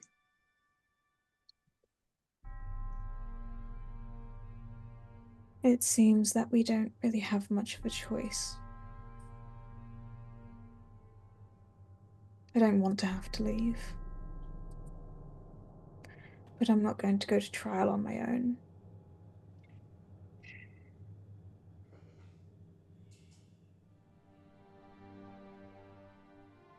She turns to Mr. Sham.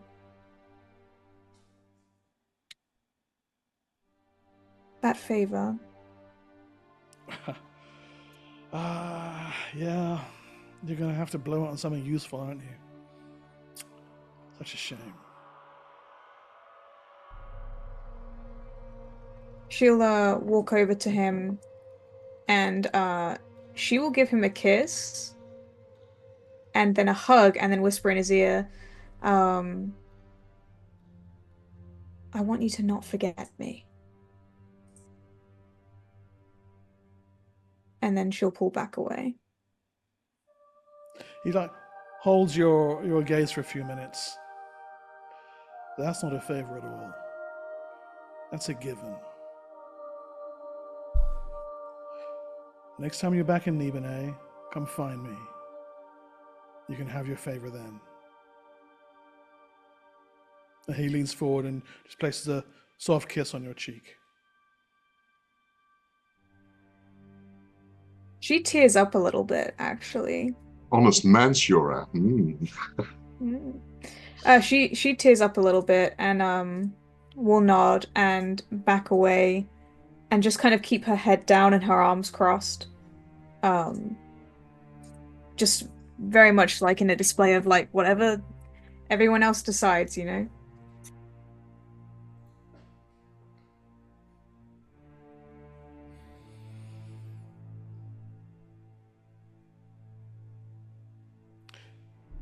Calvorix nods to Azaria.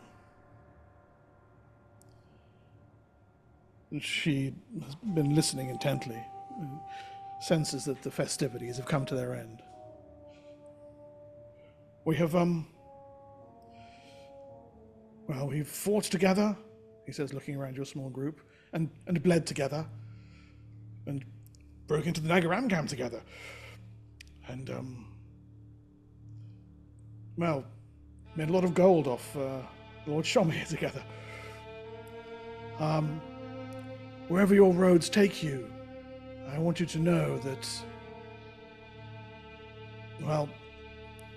I hope that when the sun finally sets, they take you back here. And he turns and he gives the bloody cloak back to you, Scathis. This is yours. It always will be. And he bows and takes his lady by the arm and departs the Colosseum. Darjay, I take it you employ your considerable camouflage abilities to make it across the city. Yes. So, I'll bring us back to the villa battle map, not in anticipation of a battle, but just to give us a little bit of context there. Uh-huh. That is, say in that tone. Don't look at me in that tone. Fucking tone with me, you fuck. That is where you find Ubulai, probably in the courtyard or in his brewing area. Templar Belly and her squad up. They've clearly been standing there for quite some time, looking a little bit bored. But you sidle your way past them fairly easily and locate Thicket. Okay, from a shadowed corner of the room, you hear a little lizard voice. Thicket. I look over. I was kind of expecting this. So. It is me, Darjay, your lizard friend. It is I. It is I, Leclerc. Oh man. I think he won't turn his head at all. He'll just pretend like he's and he'll just kind of do a little nod.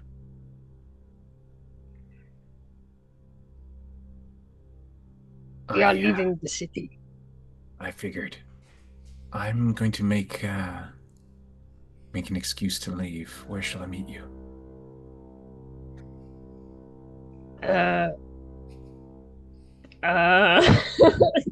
Fuck!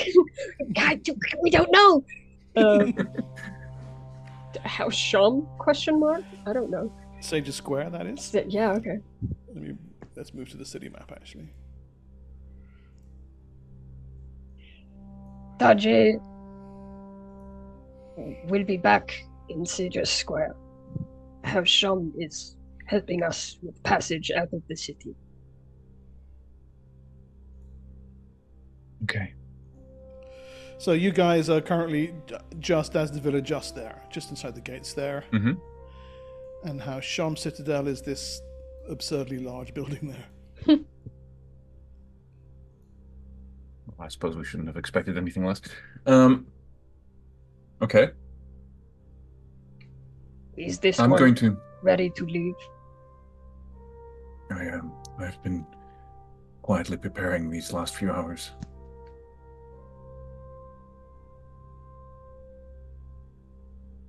Daji will see you there. Yes, Cathamandas is willing. Acceptable. Sorry, Castramandas. Forgotten his name now too. Shit. You're just talking to yourself at this point. Daji Yeah, has left. it's Dodge's left. So yeah, basically, I'm going to try and use any excuse to just go into the kitchen, Mm-hmm. and then I'm going to give the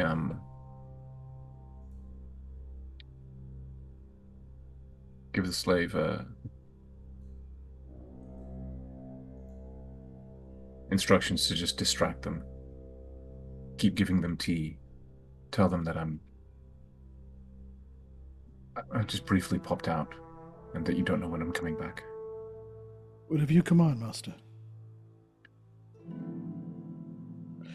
She heads off, and as she's at the door without looking up, she says,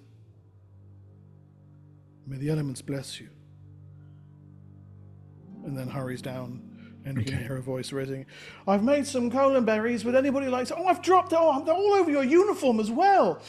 Okay, using that moment as my cue, I kind of slip out the back door of the kitchen and into the alleyway, and using my halfling smallness to kind of try and sneak off with my various belongings ready. I'm assuming. Yes. And in the barely visible footprints of the Jazal Darjay, you follow into the Nibenay's night. We shall see what the remainder of that night brings after the break, because we're going to take one. A break, that is.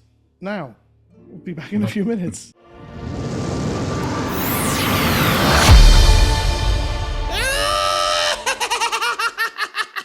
The moons rise over Nibenay, and you bid farewell to the city of spires.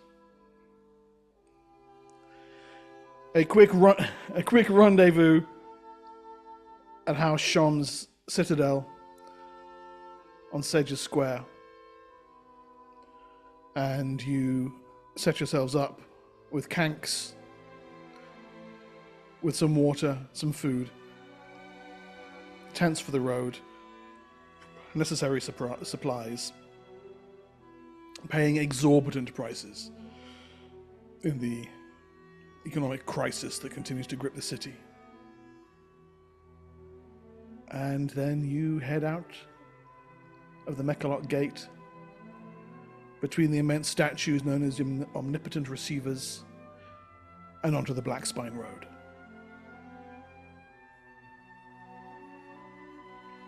We travel by night? It's night when you leave, so it makes sense for you to press on until the heat of the day makes further travel inadvisable, at least for those of you who wish to conserve their water.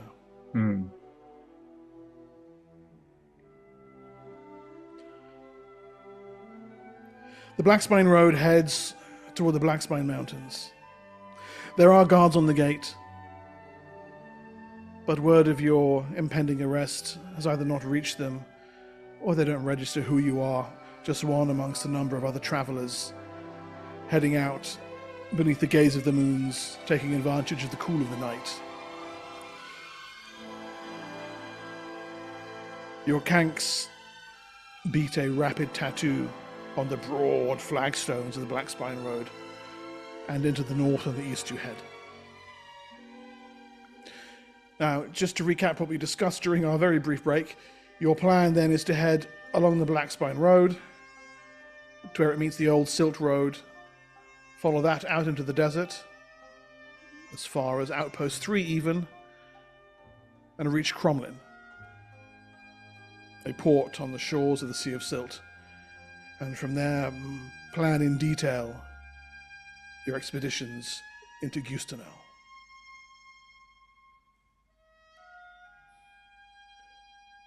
You've made much of this journey before, many of you having come from Cromlin to Outpost 3, way back at the beginning of Episode 1.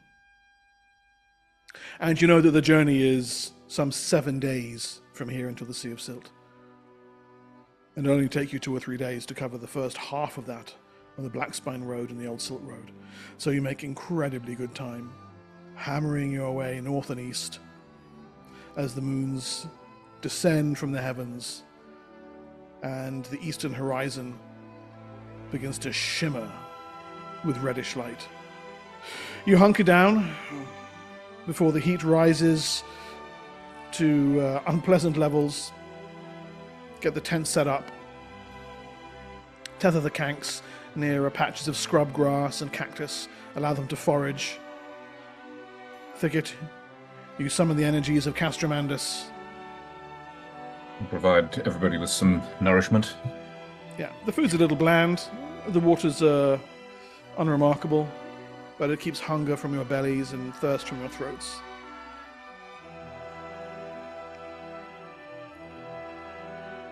And you hunker and wait out the day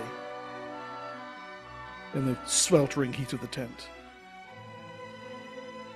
The sun rises bloated and red across the sky before finally disappearing behind the distant smudge of the Windbreak Mountains in the west. You saddle up and strike out once more.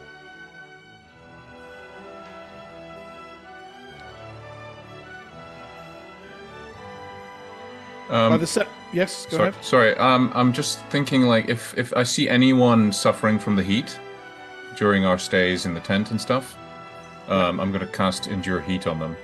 Okay.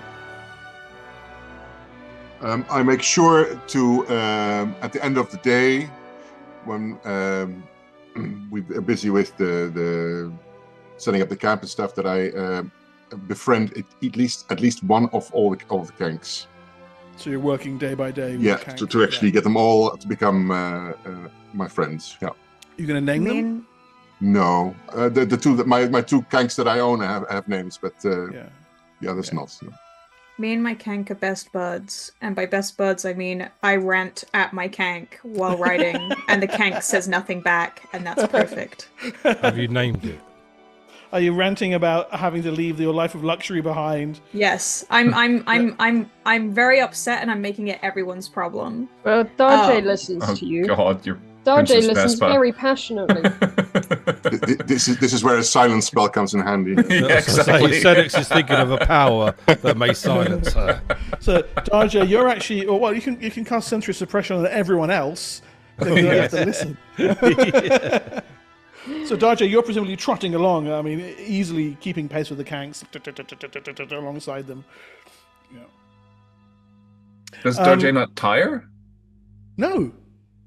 Darjay is badass. He keeps telling us as he runs along.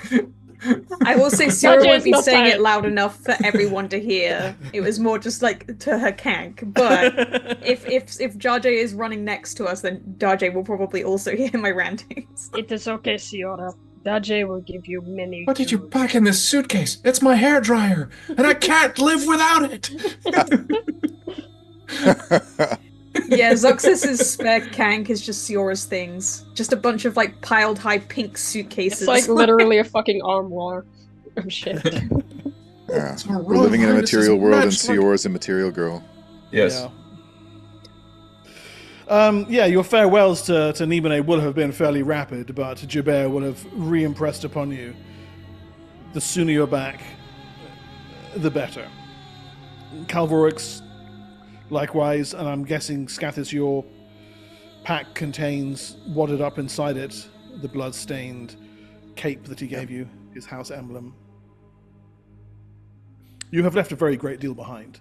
Privilege, friendship, affection, respect. And as your backs begin to ache and your backsides begin to grow numb, not more than once you wonder, could there not have been a deal to be made? But, as they say, the die is cast.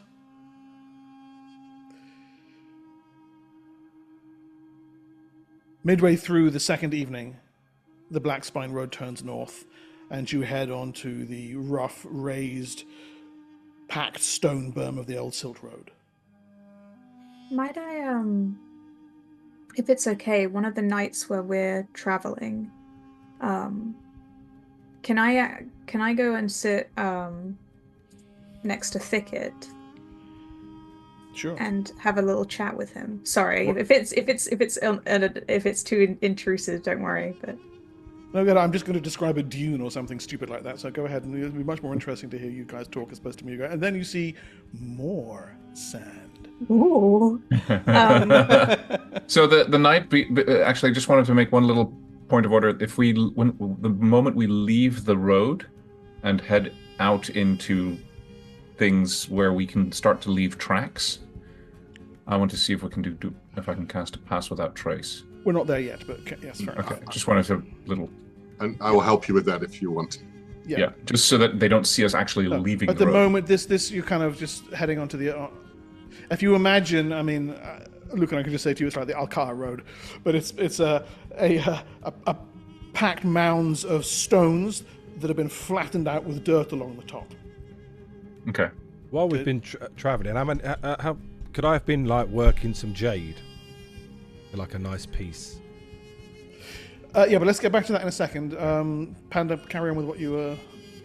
Oh, so I was just gonna. Stiora would just sit next to Thicket during a quiet moment, maybe when he's sat on his own or doing whatever, during one of our rest times, and she would approach and just sit down near him. How are you holding up? I'm okay. How are you? I'm okay. How's your I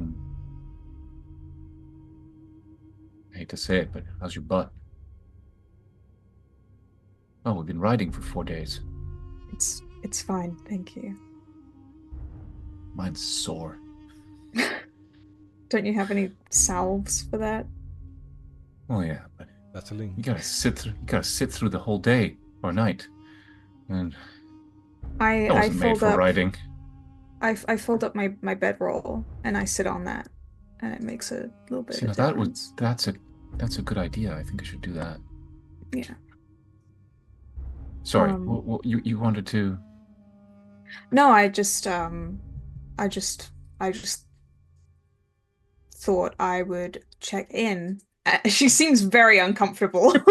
Are you okay? Do you need an ointment or something? No, I just you've had a rough time. Just thought I would check in and see if you're okay. I cannot. I that's fine with me. I No. cannot It's do very that. kind of you. It's. I've been trying not to think about it. It's a good way to cope with it. It's a good way to run away from it. It's what we've all been doing, isn't it? Yeah. Look, Tao would not want me to mourn. She's with the spirit of the land now. Or at least that is what I like to think, even though some people say that she's with the Grey and that her spirit is lost.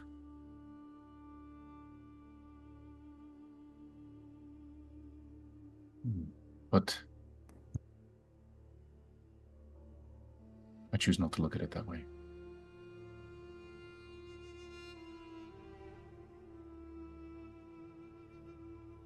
We've all lost some more than others.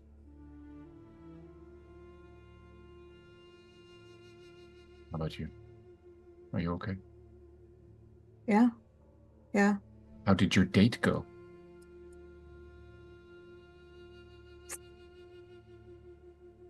It was I heard nice. somebody tried to poison all of you?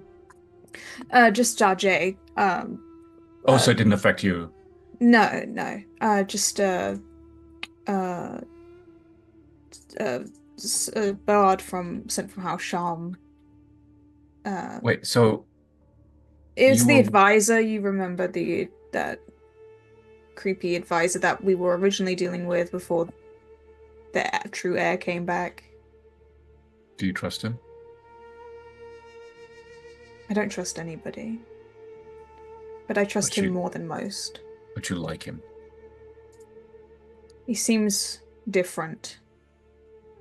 Different how?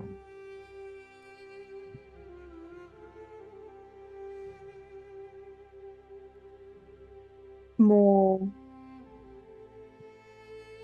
honest about himself. Doesn't hide behind fake actions. Just is. It's refreshing. So either he's refreshingly honest or he's an amazing actor.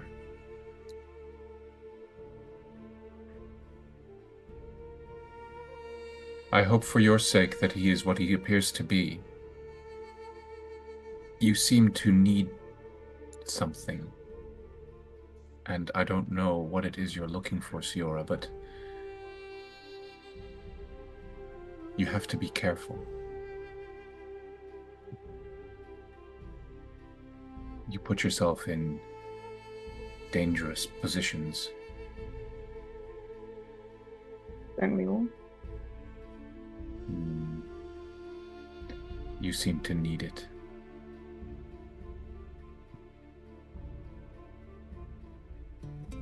It's Why like do you Dajé seek a says. protector? Who do you think is...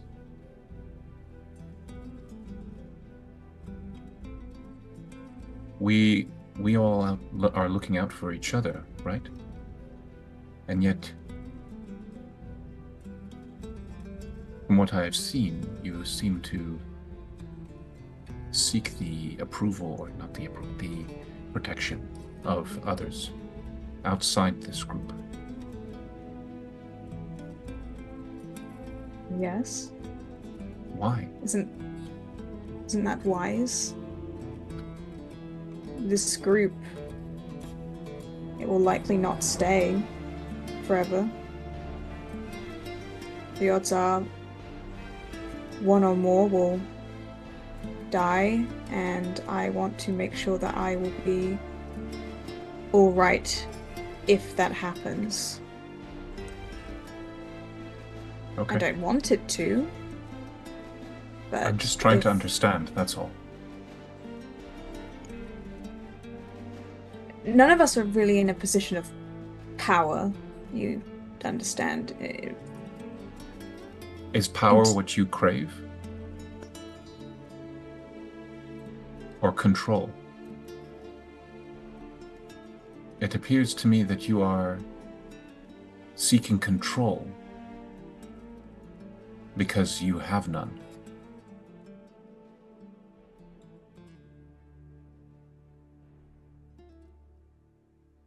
I have control. Not over your own fate. You seem to fear it.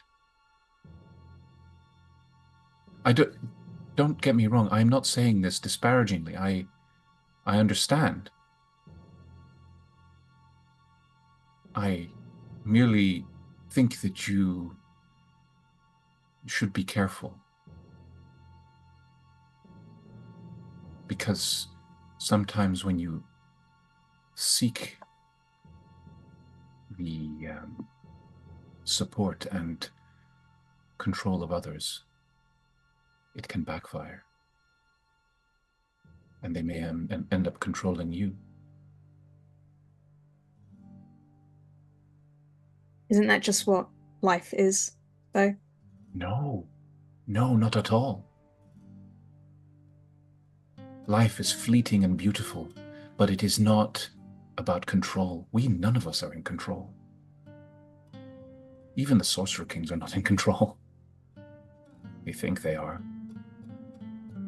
but they're not.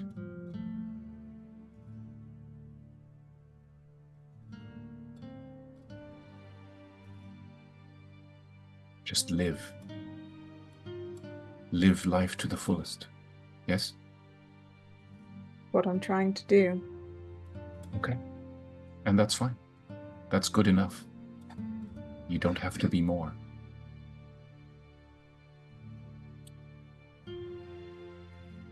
Just be in the present. And stop worrying about the future all the time. I hand her like a tea. Sometimes you just have to drink some tea. It's not poisoned, is it? It depends on who you ask. I don't like that answer. His tea's not that bad, but it's a bit herby. It's like that. I see. Definitely not for taste. I would. Yes, but it's good for you. It will soothe your nerves. Zero, like during especially towards the later end of that conversation, just kind of almost like sinks inwardly, and just seems very deep in thought. But she will take the tea and she will just kind of quietly sip on it, deep. And I'll just sort of sit next to her and go, "This is nice."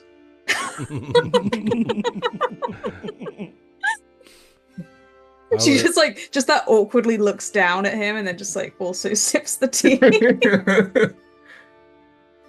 I would be sitting there with my tools out, trying to craft a nice bit of jade, and I will hand Selba my little chisel. Hold that for me, and I put it in her mouth while I get Holds it.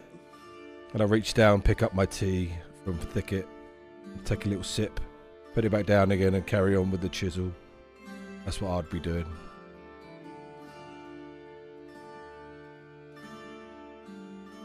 Suxus will be chittering to the kanks. Making friends with Myrtle. Or Mungo, or whichever one it is. Yeah.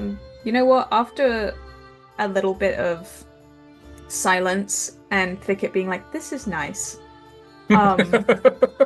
she'll kind of look up at the rest of the group, and like, feel free to correct me if I'm wrong, but if Scathis is kind of just sat eating on his own, or Darjay even, she will kind of just wave them over, kind of. I imagine we're all sitting in a tent at this point. Yeah, we're not. Oh. It's not a huge tent. I mean, it's... Oh, I thought we were like outside around like a little campfire. Well, I mean, look, the situation is as you desire it. I would certainly imagine there to be a campfire outside. You guys are getting some nourishment in. If this is at the end of the day, it's actually probably the last hour or so before dawn. Yeah, so you're enjoying the last bit of cool air. Yeah. Some of you may be harvesting the dew that will have been collecting on nearby plants or on the walls of the tent, and getting it ready for the imminent day. So yeah, outside is perfectly possible. I think Darjay has been curled up in a little ball, sleeping next to whoever lets him. Probably Selba. Probably You later guys to can Selba. fight over that. The privilege of Darjay. Yeah, it's like when you want. I want the dogs in my room tonight. Let me know if I need to make a gem crafting thing. Yeah, please. Make me a Scathis can craft come roll sit for with that. everyone. I'd be doing it each night, if possible. Cool. When Scathis joins, Sierra will do the "How are you holding up?" You want another 3 rolls? Does Scathis still have any injuries, or is did the Templars heal him? they healed him. He was healed after that. Okay. Do you want another 3 rolls or just 1? We'll just use one for the whole period. I'll do a multiplier. Yes. Because Siora is asking this, Scathis immediately looks suspicious. I'm fine. Why? Just trying to make conversation. You had a rough time with your brother. Maybe you want to talk about it. I don't. At the mention of brother, you realize, of course, that you left a Razzo behind in Nibenay.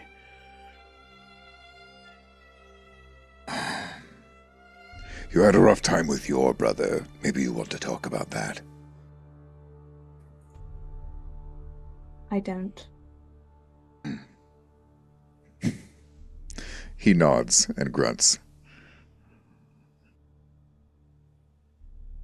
I feel like there's like a few moments where like Siora almost goes to say something, but then just doesn't.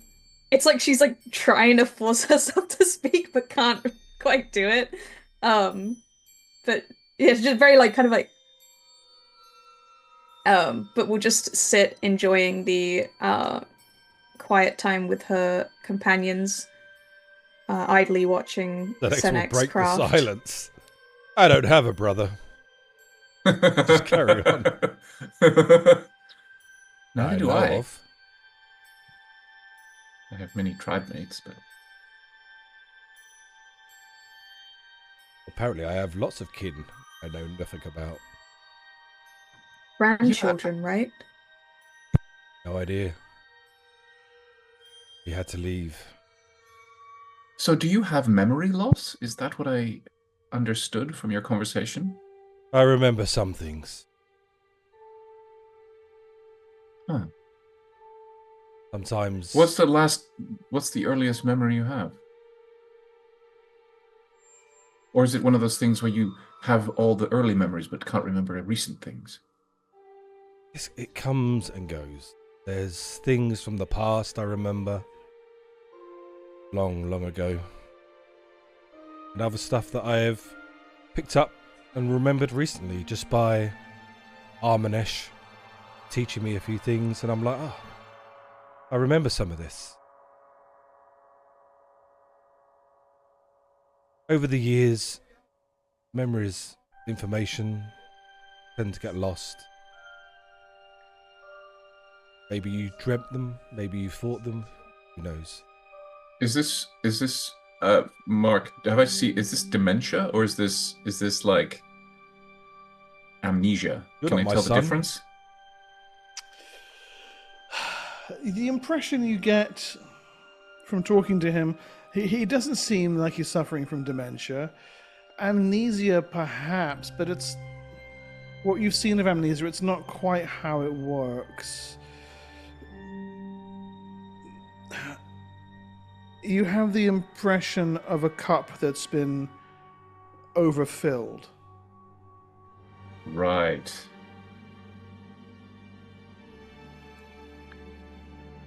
So he's lived. Do I get the sense he's lived a very, very long time? Yeah. That Like unnaturally long. You can't. He can't retain that much.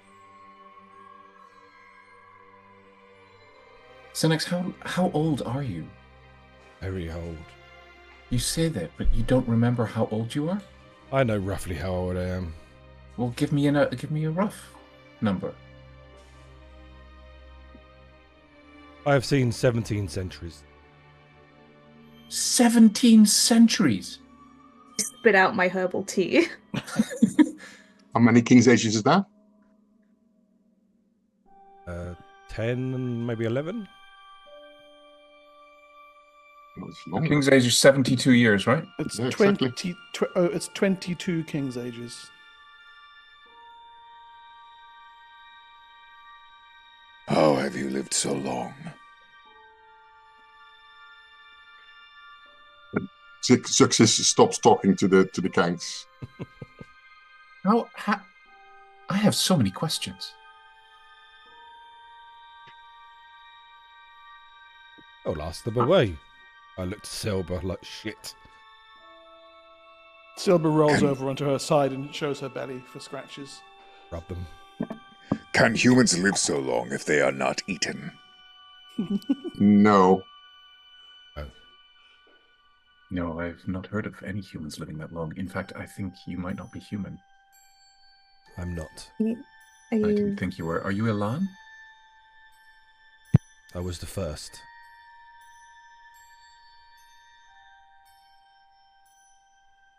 The first. What? The first Elan. And you had children? I did. I thought Elan was sterile. I prick my finger and show red. You've seen Wow. him bleed. Things changed over the centuries. They tried to perfect the Elan, do a perfect assassin spy. No children. No love for families.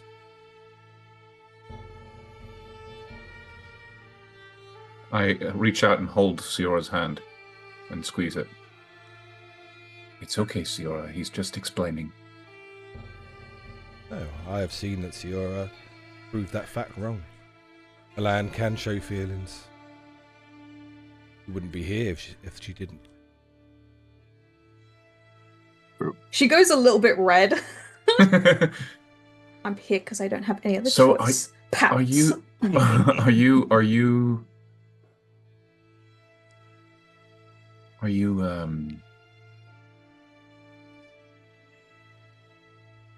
Mortal? Are you immortal? Then how have you maintained your form all these years? I look to Scathis. A survival instinct. I've kept myself to myself.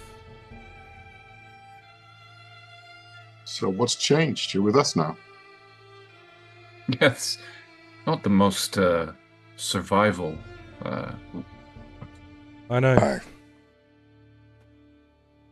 Maybe that's just too many years. Silver's been alive just as long. She often gets squashed. Dies in a rockfall, and I give her another scritch on her belly. Scathis, you vaguely recall seeing that. She was crushed by falling masonry during the earthquake. how do you always bring her back? I don't. I have no control over that.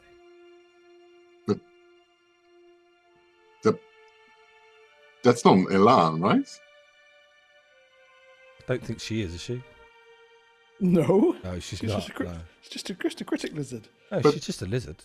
But how does Friends. she come? Is she a? Silber Is she- turns around and stares right at you, Suxis. She's I have just- seen her die. Zux looks straight back. Her tongue flicks the air a little bit. I She's flick my some tongue kind back of at her. She's an Spirit intelligent or girl, and I give her a something? scritch on the head.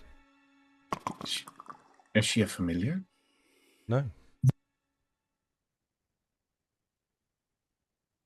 You could say she's my spirit animal.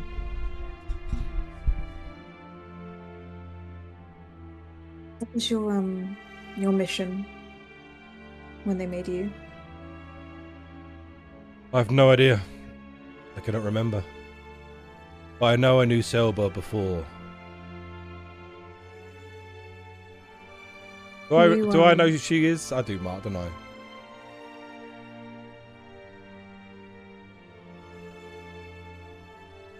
Just sent you a message. Where on Discord? Yeah, no, on Zoom. Oh, okay. Zoom. But I know who Selba is, don't I? You think so? Yeah. Sorry, what was the question? She had originally asked, "Do you know what your My mission. your mission was?" I don't have a mission. I wasn't made by the Order. You were not. And who made So you? the first the Elans were not made by the Order then. Correct. The Order perfected them for their own Queens. But the recipe came from somewhere else. The original recipe. Believe so. Interesting. And your Shelba, she's undead? What is she? An undead lizard. Look Well, at success. Have you heard of Yarramuk? Yes. That's one of the other ruined cities. Do you remember the Sorcerer Queen's name? Does Success remember that? Was it Cielba? Success, you don't have ancient history, so no, you don't know. It was. Are you saying that's the Sorcerer Queen of Yarramuk? No, it's a lizard. I give her a smile. I give it a smile and another little scritch. Her whole body. The dragon's final form. Shudders in delight. I was made in Elan because I was dying. My reward, faithful service for the Sorcerer her. Queen. To her. Right. And you, did you... I'm not a spoiled cabbage. Did you, So you weren't... Are you the original Senex, or were you made and then something new? I retained all of my memories back then. My life. Just purely a reward. Memories don't mean that that's you, though. Are you a copy or are you the original? All Alana copy. Humans can't live forever. No. But you retained your psionic abilities? I only learnt them the last year. I think I was a warrior of some sorts in the past. But you've forgotten. Yeah, clearly. I often try to run to the front line with Scaffis and remember I shouldn't be here. Your children, are they I have no idea. Alan? Or are they some kind of crossbreed like a mule? That is a question I cannot answer. Because you don't know your children. I don't know my children. But you do know that you have children. Only recently, Parkloon told me I had family. Is there any spell that I can think of that might restore memory? Restoration. Right. When Which I you're don't have yet. 14th level. Yes. But that's So the only here's- thing? There's no, like... Yes, it's the only thing you Yeah. can think of. Out Yeah. of character thing, like, you ever see those shows where, like, they upload so much information into someone's mind that they suddenly become, like, omnipotent, whatever, and it literally Yeah, just yeah. kills them? Like, I wonder if we were to do that to Senex, if it would just, like, destroy him, because that's 17 centuries of information at once. Yeah. I don't know if that would be... this is out of character, but I don't know if that would actually be a good idea. I don't... No. You're like scanners, his head will just explode. It sounds to me. It sounds to me that's something that maybe you could actually only handle if you are a proper telepath, which you are striving to be. Maybe Maybe. one day you'll be ready to explore that. Actually deal with that. Yeah. Repair it. Who knows? Sometimes it's not nice knowing who. Well, it's quite nice knowing not who you are, but in other parts of it, it's like a lost piece of the puzzle. I'm sure you want to know who your kids are. I would love to. Yeah. I would like to eventually go to Yarramuk. I've not been there in. a long Well, time. if we're still around, we'll be happy to join you on that trip. It's a desolate place, though, as I've been told. But it is a ruin. Yes, because the lion. I presume this is general knowledge. The lion destroyed it, right? It was a ruined city that had a Sorry. sorcerer king? Yes. Sorcerer Queen. Sorcerer Queen. But the knowledge of the Alan stolen from Yarramuk. By the order. Yeah. That must have upset the lion, because I'm sure he would have liked to have that knowledge. He wants me back to study me. Ah. Oh, interesting. And that will not be pleasant for you. I will take you apart piece by piece. Yeah, I know that. That's why I've hidden for so long. He's also looking for you then? No, no one knows apart from you guys. As far as Okay. I know. You have to be careful with that information, and that information can be lifted from our heads. Oh, you I know know that, right? Oh, I know. Which is why I'm studying that. Okay. So, nobody talk about this anymore then? Well, Everybody, we're in the middle of nowhere now. No, but you know what I mean, right? We'll bring him into danger. By the way, just out of curiosity, this is is this terrain that any of us are good at survival in? Sure. No, Interesting question. not for me. I have scrub plains, verdant belts, and sandy wastes. So you're currently, at the moment, you're running along the edge of rocky badlands and sandy wastes. Thicket, you have sandy wastes. I do, yeah. I have Rocky Badlands. And Scathis has rocky badlands. So Okay. My guarded lands are exactly what? mountains. Mountains, okay. Yeah. So I'm in fact, gonna- Suxis, you have survival mountains. So. Yeah. Okay, so between us, we actually We're have well a covered. fairly well covered, yeah. So, I also want to kind of use my survival knowledge of the local fauna and make sure that we're not, like, unwittingly stumbling into some antloid nest or... Band of hunting cacti. Yeah, exactly. Or a silkworm's going to ambush us at night, or, you know... Yeah. The antloids we can handle. I'm thankfully I'm here, but the cacti, I don't know what to do with Doomspike those. will come for us. Yeah. It is a Die. known thing. I can vibe with the cacti. I have plant you mind. can. That's true.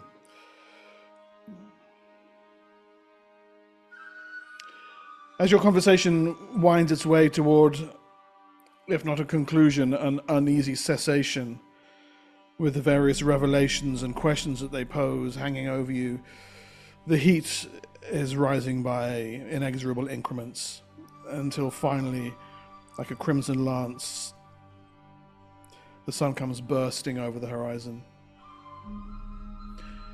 But it does so in a blur, and as it illuminates the sky, you see the whole of the northern eastern horizon is covered in a haze.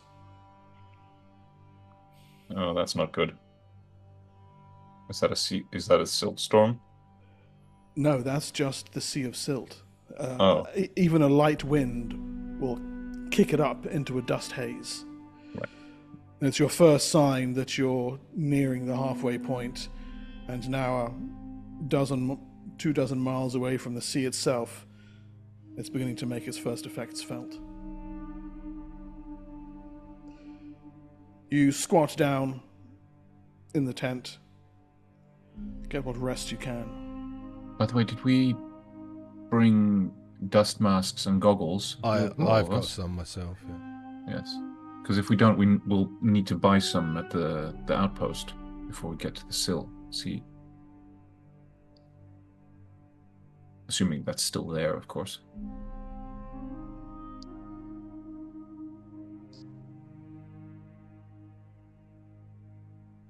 Message.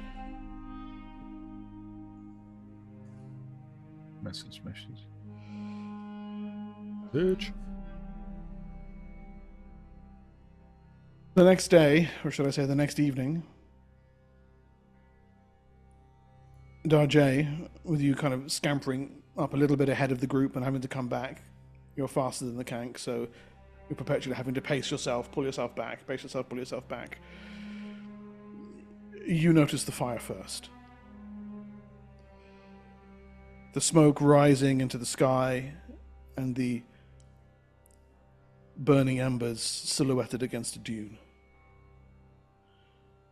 From this distance, a mile or so away, it looks like some kind of wagon burning in the desert. Something that has taken the old Silt Road out and then probably heading for Cromlin. Come to an unpleasant end. Do you want to investigate, Darjay, or head back to your companions, or...? I can probably safely investigate without being seen. That's true.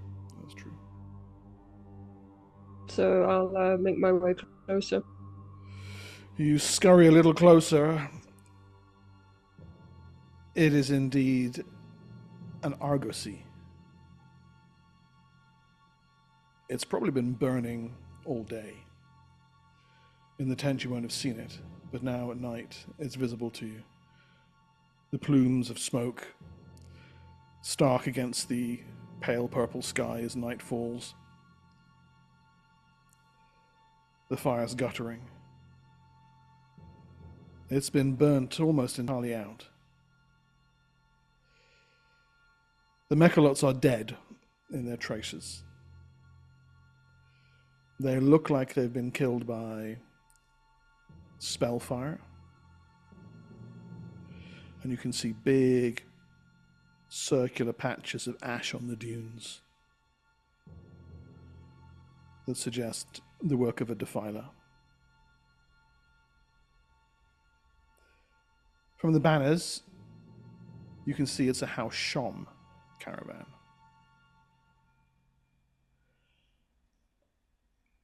But perhaps even more interesting than that, it looks to have been a battle between House Shom and an attacking force of Gith.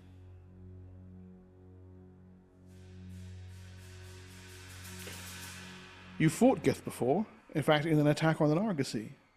And after the battle, there were just bodies everywhere, strewn willy-nilly all over the place. Here, though, the Gith bodies are in tight little groups.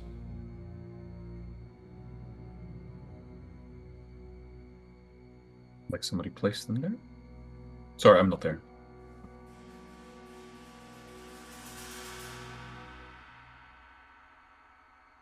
You pick up on it. Immediately, you've had some training in the warrior's arts, but its immediate significance isn't obvious to you.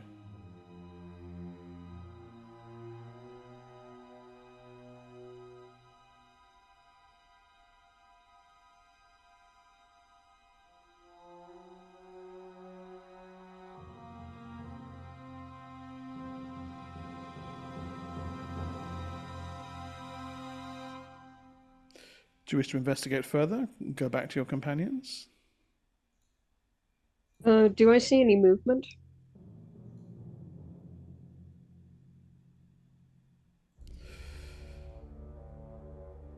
Yes. At the base of the entry ramp, you can see someone actually sitting, trying to stand, trying to pull themselves into the argosy. A human, a Shom warrior, you think. He doesn't appear to have noticed you. You, invisible against the dunes.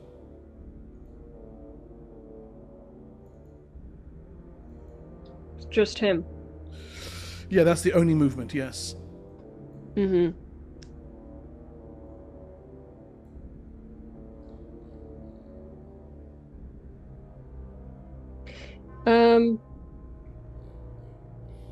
I'm going to go down there. Okay. At your approach, his head snaps up. And in the gloom, the twilight, you're little more than a stealthy reptilian moving through the darkness toward him. He coughs, scrabbling, reaching for a weapon. Stay back. There's still enough life in me left to stick you, scavenger. That Jay is not here to hurt you. You are Hasham. Yes, so... Look, there's nothing here. The Gith have taken it all. How has this argosy come to know this fate?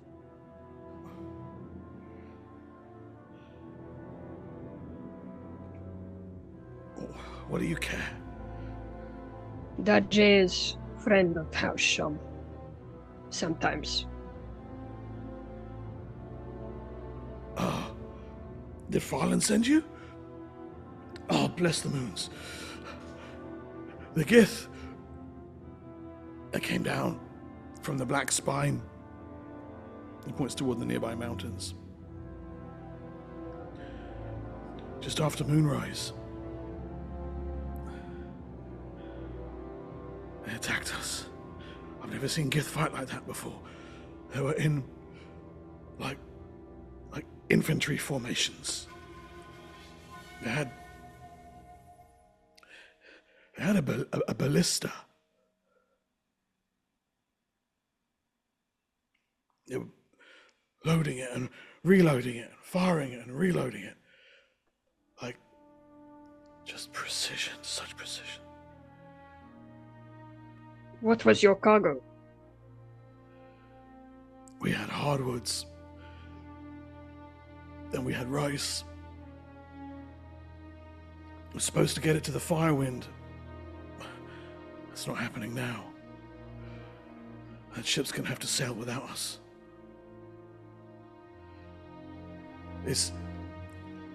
Did you come with reinforcements? Did Farland send reinforcements? Dajé has come with a healer, at least. He can see to you. And any else, he looks around, that may still live.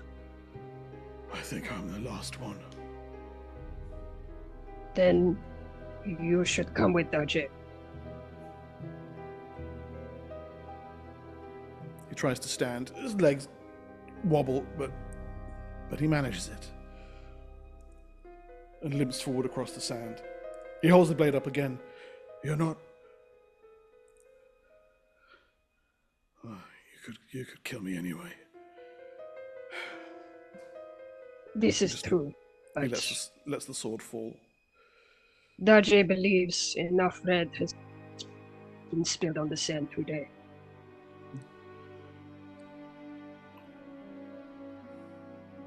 No. Please then, Dajé, take me to your healer. And he, keeping pace with the limping man, will take him back to the party. Okay. So, I mean, they're really like little more than a half a mile behind you by now, trotting along on their canks. By now, the old road has all but petered out, and you realize you've been following in the tracks of an argosy. And across those tracks, Dajé and the bleeding, limping figure come back over the dune to meet you.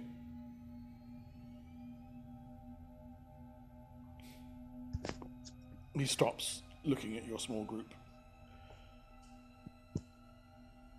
This is a House Shom group? Ticket, this one needs healing. Okay, He turns to the other guy. House Shum sent us on our way. That is true. I head over to I hop down off the cank and I hop over to him. What is he human? He's human, yeah. What is his injury like? He looks like he's taken a crossbow bolt to the belly and was stupid enough to pull it out. Oh. Come, sit here, please. He sits. And I look over. I pull the clothing or armor away from his wound. You can see it's infected, festering. Oh god. All right. I will cast a Cure Serious on him.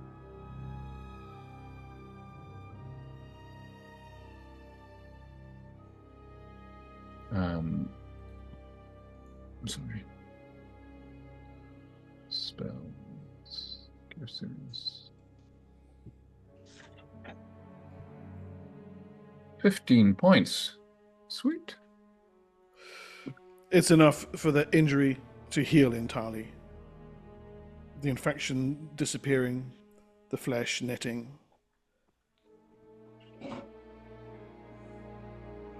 He sits back. When was the last time you had water?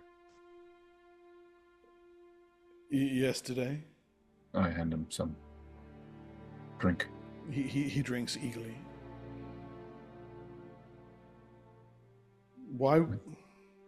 I'll give him like some dried rations and like dried meat or whatever for him to eat. He chews thoughtfully. Why were you sent out after us? Wasn't sent. We are on our own mission. Shom did not send us to aid you specifically. Right. But we are friends with Hashom. I'd say that's a Darjay said- stretch. We are friends with... Darjay said, "Who are you?" Here's what we are. We are not friends with Hal Shom per se. We are friends with its leader, the Sun. Are you Can't remember his name. really in a position to be choosy about your allies right now? We have No, I'm saved your not. life. I know you misunderstand. I'm just the son. What's his name? Jabea. Jabaya, that's it. We're friends with Jabaya. Jabea's in exile. He was No. no longer. He has returned. The to daughter Nibenay. is now in exile. Temnaya is now in exile. Because she And screwed over the Sorcerer King. You work for Jabea. Yes. That seems When to it be is a convenient. problem to you. He's basically, I'm going to stab you now. I was gonna say, can I gather anything from his expressions as they're telling him this information? He looks worried now. You seem worried. Look. Let me into your mind so I can see why. No. Very well. I will ego whip him. Okay. Why did we not leave this man out to Whoa. feed the wild? Not hurting him, just ego whipping him. I don't know what that means. Success. Okay. All right. And if he's under a certain level, he'll be stunned. What level is that? Hit 4 hit dice, I believe. Yeah. Okay. And double Yeah. check. No, that sounds about right. He's not higher than 4th level. He gives a gasp and collapses sideways on the What are you doing to him? sand. I just healed him. And I'm not hurting him. Darjay does not think that was necessary. I'm not hurting him. And I will probe him with a sense. What are you doing? Second, is it a mind link? Let me double check. The thing with Simons is you can't see what they're doing. No, it's Just not, like- it's not like kind of going, wah, wah, wah, wah, wah, wah. It's like, you can literally be doing anything. Are you doing that to me? Stop it. I'm doing it to all of you. I will manifest mind link, and I will try With a to probe. manipulate it afterwards. Wait, that's a success. And proficiency. I'll manifest, and that's a success. So I also probe his mind. What's your probing question? What is your favorite color? Yeah. I looked at the group. What shall I ask him?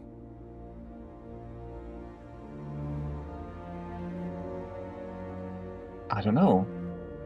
I ask him why is he worried about us Good one. working for his brother. For the For Jabea. for the Jabea. Jabea, sorry. He presumes a rivalry between Jabea and Temnaya, and he's concerned that with Temnaya out of the picture, Jabea sent you here to kill him. Or to stop the caravan, or to undercut what's going on. He's not sure, That's- and that uncertainty is making him very nervous. I'll head over and well, obviously I'm near him anyway, and I'll help him up. Please. What was his answer? He's worried that we're here to kill him and stop. Whatever her name is. Temnaya. Yeah. So what were you doing for Temnaya then? minute, please. This one did not work for Temnaya. Yes, he did. Well, apparently he He did. has. He knows nothing of the brother. Need to write these names Well, down. I mean, Okay, presumably so when he... the dagger is pulled out of his boot, and he rams it into your ribcage without a second moment's thought. That's gonna be 3, 4, 5 points of damage to you, Senex. Armor class 11. Oh, Actually, he hits armor class 14. Oh, okay. Whoa, And whoa, pushes you away and goes running off down the dunes, back in the direction of the Argosy. Oh, this is going really splendidly. Stinking mindbender! He shouts as he runs. 3 damage, yeah? Shall I pick him off? And I like draw my bow and like. No, let him go. I go over to Senex and I cast Cure Light Wounds on him. Don't we need to have the answer to that question, though? Who cares? to be fair, What do we to be care fair about to House him, Shum? He's just scared. Sorry, Granny. to be fair to him, if Senex forced my mind open after I refused to tell him something, I would also stab him. Yep, that's beside the point. And I'd expect it. Can I guess I'll just roll. I'm still in his head. What I ask What him would why they- he's what- running. What? What are you running for? We're not here to hurt you.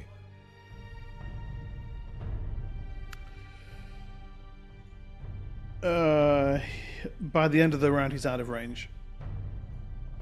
100 yards. Like, Just Yeah, let him run. he's got 120 movement rate. damn you. well, When I see that the wound is not closed after my first Cure Light Wounds, which only healed 1 hit point, I attempt to follow it up with a second one. Senex, you really got it. Oh, Which also does 1 hit point. I just pat him on the head. You're trying. Good thing. look, I'm upset. You lose sight of him against the darkness of the dunes. Senex, you've upset Thicket. Look, Hey, I didn't harm him. no, but you startled him. Oh, yes. He was clearly withholding information. yes. Well, yeah, but he's cagey. He's just been through hell and back. Look at him. No, his reaction is understandable, but that doesn't mean that we shouldn't still get the answer. Yeah, but there are ways, right? Like what? If somebody doesn't want to tell you anything, then the only ways that you can do to get that information are very unpleasant ones. No, you can try and persuade them. Good luck with that. Oh, I'm quite good at that, but you know. How long until one of us needs to worry about this? There are certain things I decline to answer. Do I need to be concerned about having my mind forced open? I don't assume that Senex is going to start doing that to us. Exactly. We are part of a group. We are together. Why would you think that? I wouldn't force my mind on you, of any of you. But sometimes you may wish to open up to me if you feel a probe. Okay. Look, Senex, I trust you. It's just, all I'm saying is next time just maybe don't. All I Do tried to that. do was the same thing I have done to you guys when I tried to communicate. Except I did try to probe him.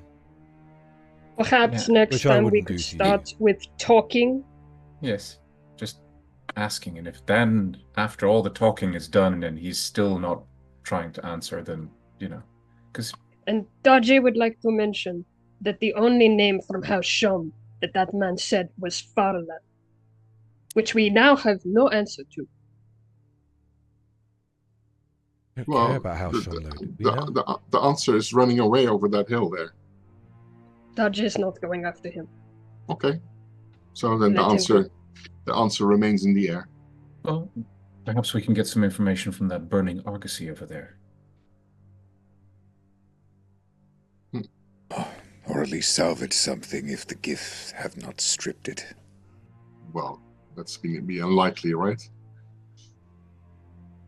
Okay. If you were Well- Gith, would you leave anything behind? No, The no. Gith If I are were dead. me, I would not leave anything behind, but Gith are dead. The Gith are all dead. Well, some are.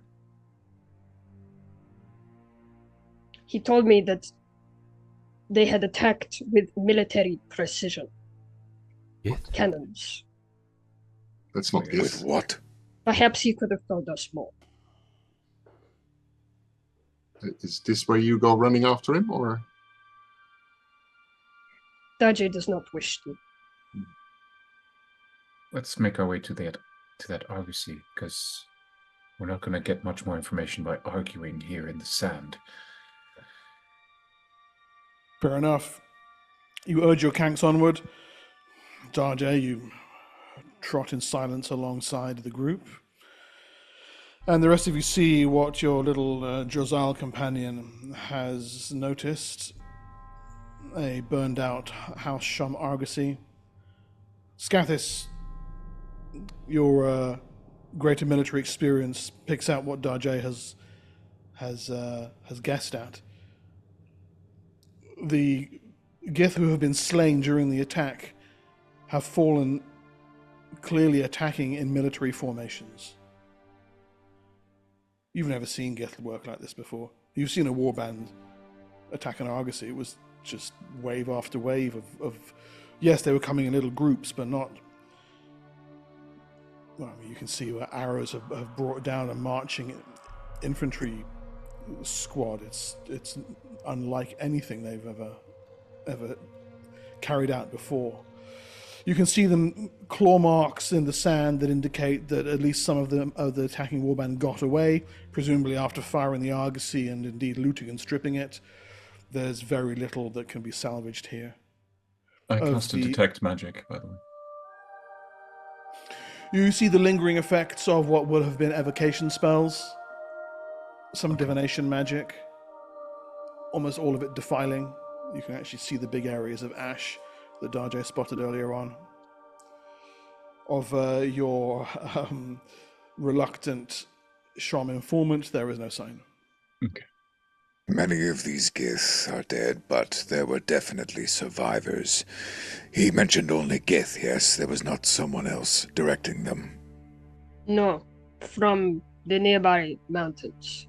That is where they But- came. Gith Are there do lo- not show this discipline.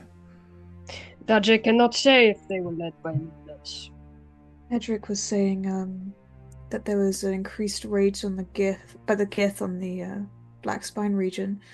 Perhaps the increased raids are because of their new tactics. I'm not sure. Are there any human bodies? Yes, sure, an entire caravan's worth. But are they on the caravan, or are they all on spread the out? caravan, outside, inside, Okay. absolute slaughter. If I can, I'd like to collect any spears or javelins or anything like that. Keep them on my back. Not any, but, enough. You could gather together half a dozen spears or javelins for personal use. The same if you wanted to replenish your supplies of arrows. There's plenty of those knocking around. What did it do with the mounts of the? Of the outrider mounts, there's no sign. The Mechalots are see- dead. The Mechalots are dead. They're a pain in the ass anyway.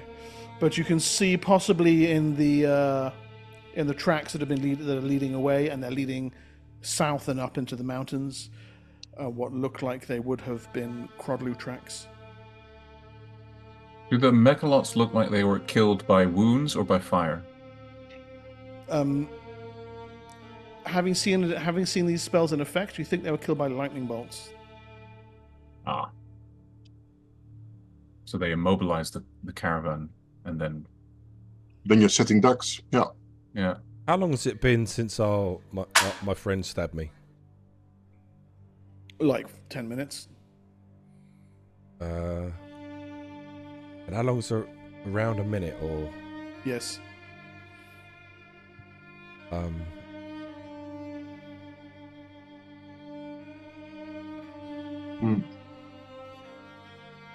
Where was Temnaya sent off to again? Which fort was that again? Port It was- Melidor. Melidor. And where is that? Is that on this map? It's not on this map, no. Do I No. have? We do have a larger map. There's the larger map. Fort far away. I'm just waiting for it to stop being blurry. It's not shown here, but Fort Melidor is down near Calednay. Oh wow, yeah, that's far away from Nibenay. Yeah. Oh, Okay. goodness.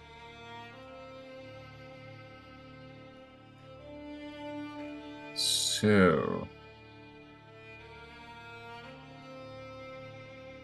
So we were near there when we actually handled the parasite thing. Yeah, and I don't know how much of it you remember, but Fort Melidor, they went from Calednay into Fort Melidor, where they were packaged up and made ready, and then from Fort Melidor, they went to Alteruk for distribution. Right. So they sent her and they banished her to the place where she was already making deals to her own power base. Nice. Doesn't seem like much of a punishment to me, but okay. Success has some serious business still with her. I'm Mm. trying to see if there's any spells that might be able to.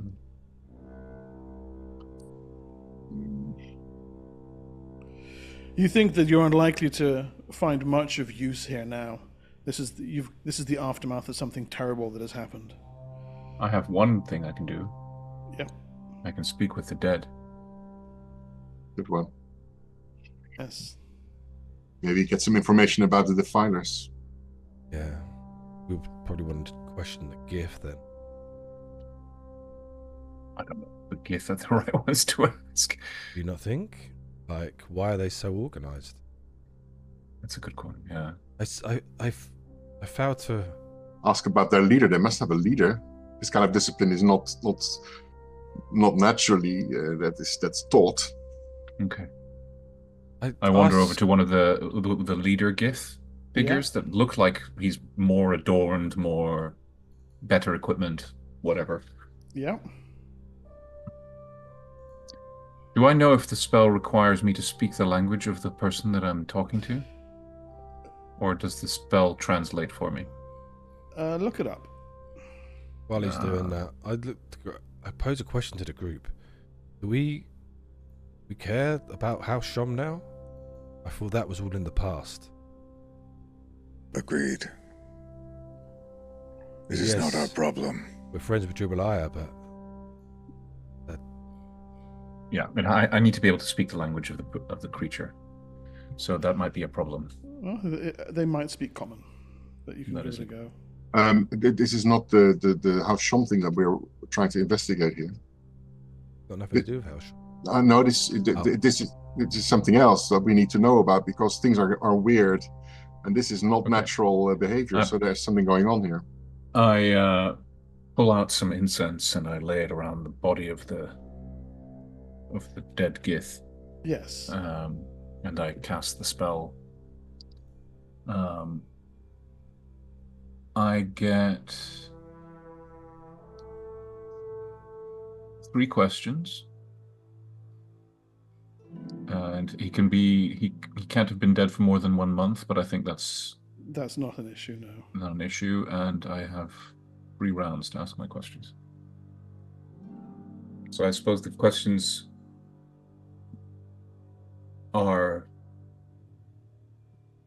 who is your leader? And this is just beforehand. I'm just ask her who their leader is, why do they use these tactics, and what was their purpose in attacking this particular caravan, I guess. I have something else that may be able to help you here. What? Maybe I can reach out to the spirits, see if any are particularly willing to help us. May even show some spirits that are not showing here. Don't know. Spirits of the dead or spirits of something else? Just spirits. Could be of the dead, could be of the earth.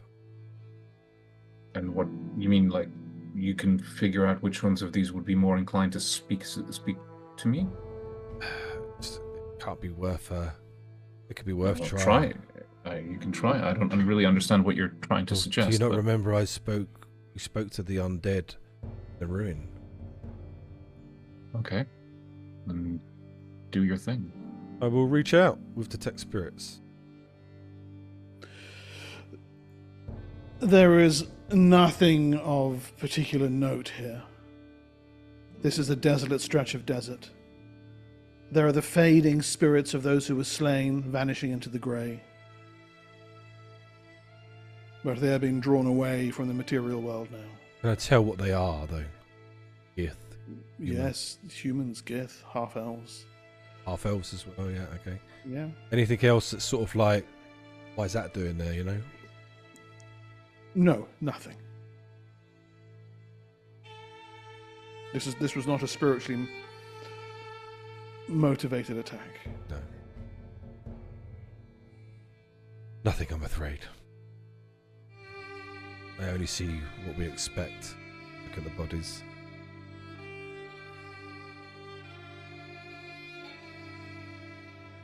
So, Arnott, you were casting your spell? Yes. Yes, I cast a spell, Okay. burning the incense, and I hold my holy symbol over and sort of shake it in a circle around his head.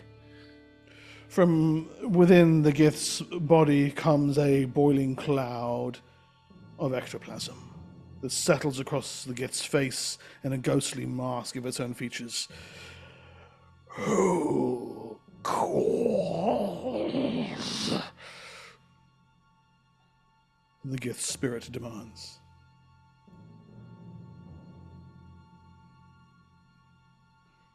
A curious soul. Ask!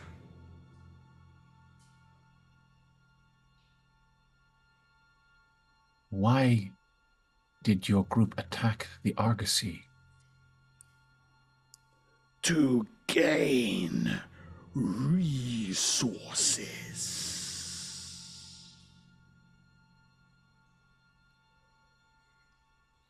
What is the name of your leader? Zigath.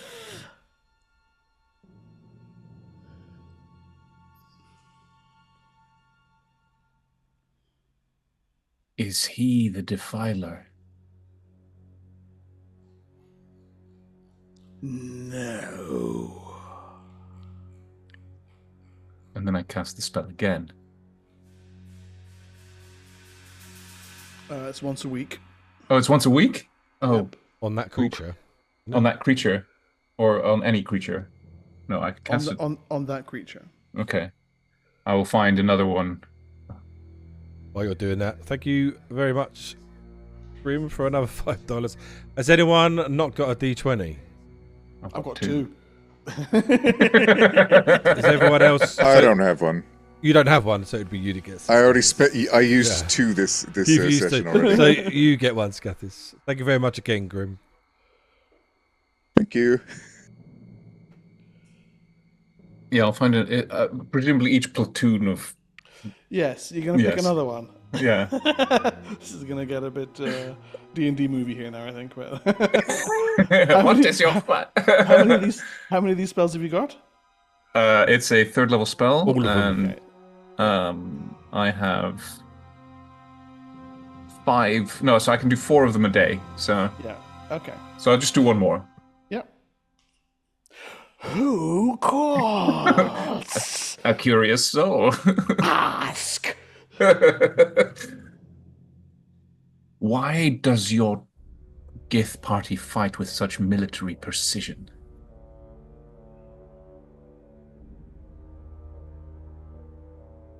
It is known that it is more effective this way. Who taught you these tactics?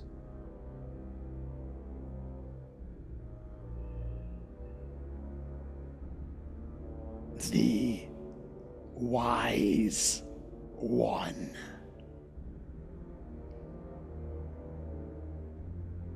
What is the name of the wise one? Wise one. No. You be answering for him. I do not know. Oh yeah. This I think it kicks a rock. is what Zigath names him. Ah, Seagoth knows. rest, I say, and I'll let him go.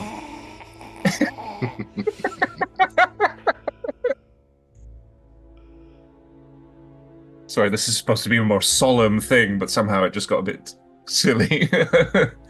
No. Not to mention the D&D movie. That was it. Yeah. But at least we didn't leave him hanging with one question pending. Yeah. You've got one more question. Where are you going? Okay. I relay all this information to my companions, unless they can hear him. Probably hear it, yeah. Interesting. Zigath. No idea.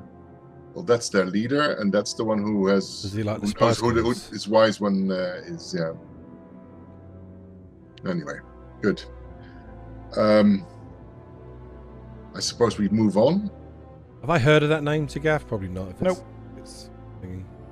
It sounds like a Gith name. Yeah. No. Yeah. Who's your leader? Nice one. Oh, some big Gith guy.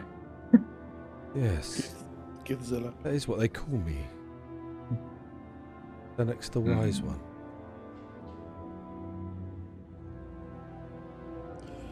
So, you leave the Argosy behind then and carry on your route? Well, I guess I do want to search to see if there's anything worth rescuing. Apart It's from just- the it's javelin, gone. it has been thoroughly stripped.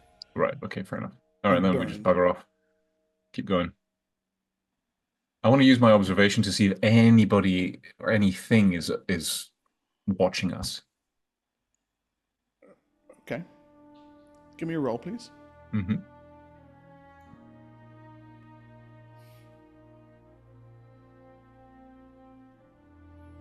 No.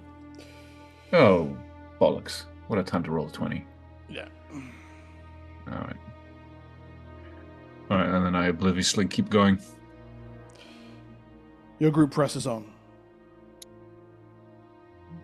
The weather, or should I say, the atmosphere worsens.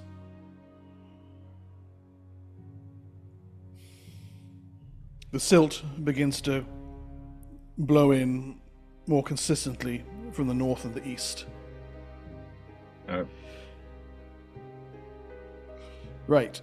So if you guys are going to put silt masks on, that's 1/2 gallon per day of water spent keeping them moist.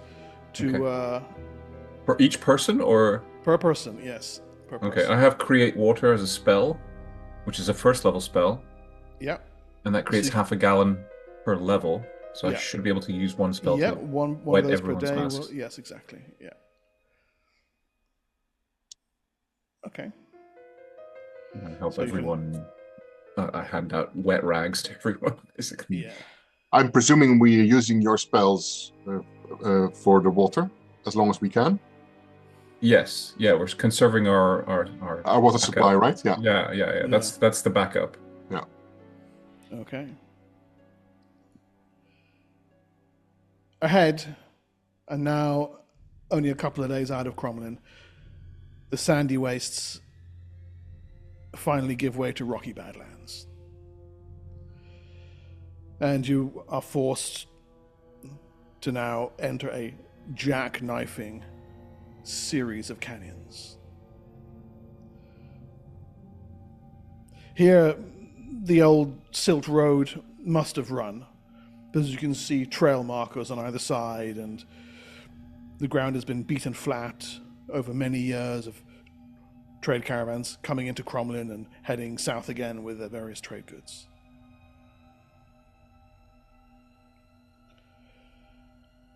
Thicket, you blew the roll. I'm going to allow one other person to make me an observation check. I'm happy to do it. Can do. I've got a 12 in observation. What have you got? 19. Oh yeah, you do it. Gotta roll it. Yeah. Okay. Senex, you have a moment of warning. A dislodged set of stones on one of the canyon heights off behind you. Turn your head in time just to see a shadowy figure moving on the upper heights in that direction. All out to the ambush. I dive immediately into the shadows. Can I act? You can all take with Senex's warning, you can all take a single action. Okay. Hide in shadows. Seek cover.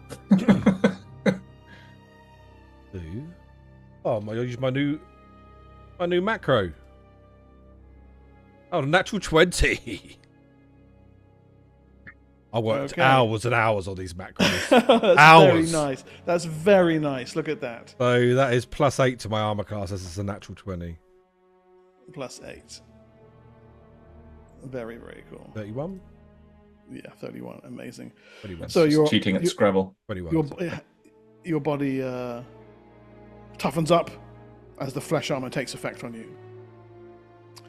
Arnout, you said you had an action? My only action is to seek cover. Okay. This is the same day, Mark, yeah? As what? As when we looked at the Argosy.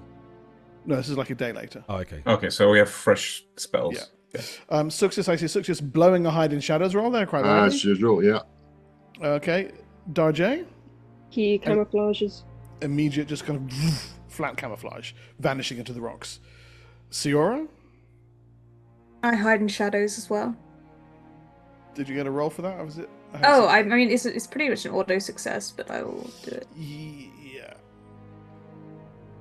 Depends if they're shadows. Totally fine. You're well away from any penalties there. 105? Yeah. What? Someone's been maxing out their stealth skills. Jesus. The Giselle doesn't even need to roll. fair enough. Matthias had like 120, so yeah, it's definitely possible. And Scathis. I've optimized my armor. Here we go. Yep. Yeah. Okay. Is there cover to be had, or? Plenty. Yes. Okay. Also, going sword and shield this time, not dual swords. For so. protection, yeah.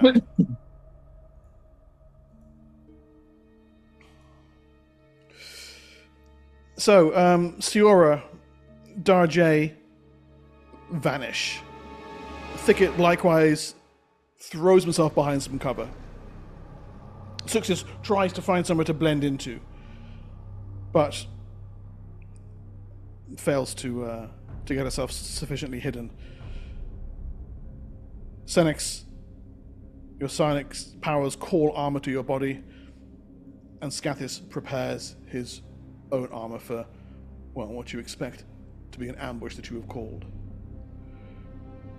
Ahead, on a rocky outcropping that appears in the middle of the canyon, a figure strides into view. A tall elf, holding a staff adorned with skulls.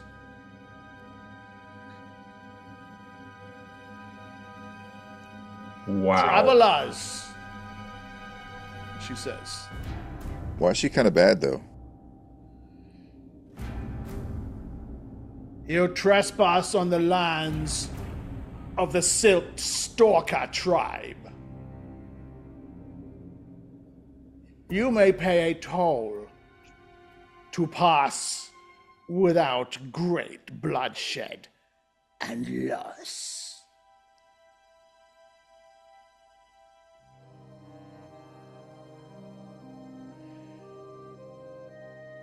The little one, the halfling who hides. Give him to us, Deal. and you go free. Defy me, and you burn. Tongue. Oh man, I wanted to try and intimidate them. Sorry. Roll initiative. She has quite an outfit. I mean, wow. Certainly, yeah. So, Steal it. Scathis, you step forward for intimidation. I would like to. What do you say? I have killed countless elves. You will be no different. No matter what you think, and whatever tolls you have claimed, I will take them from your corpses. Ooh, roll me an intimidation check for that, please.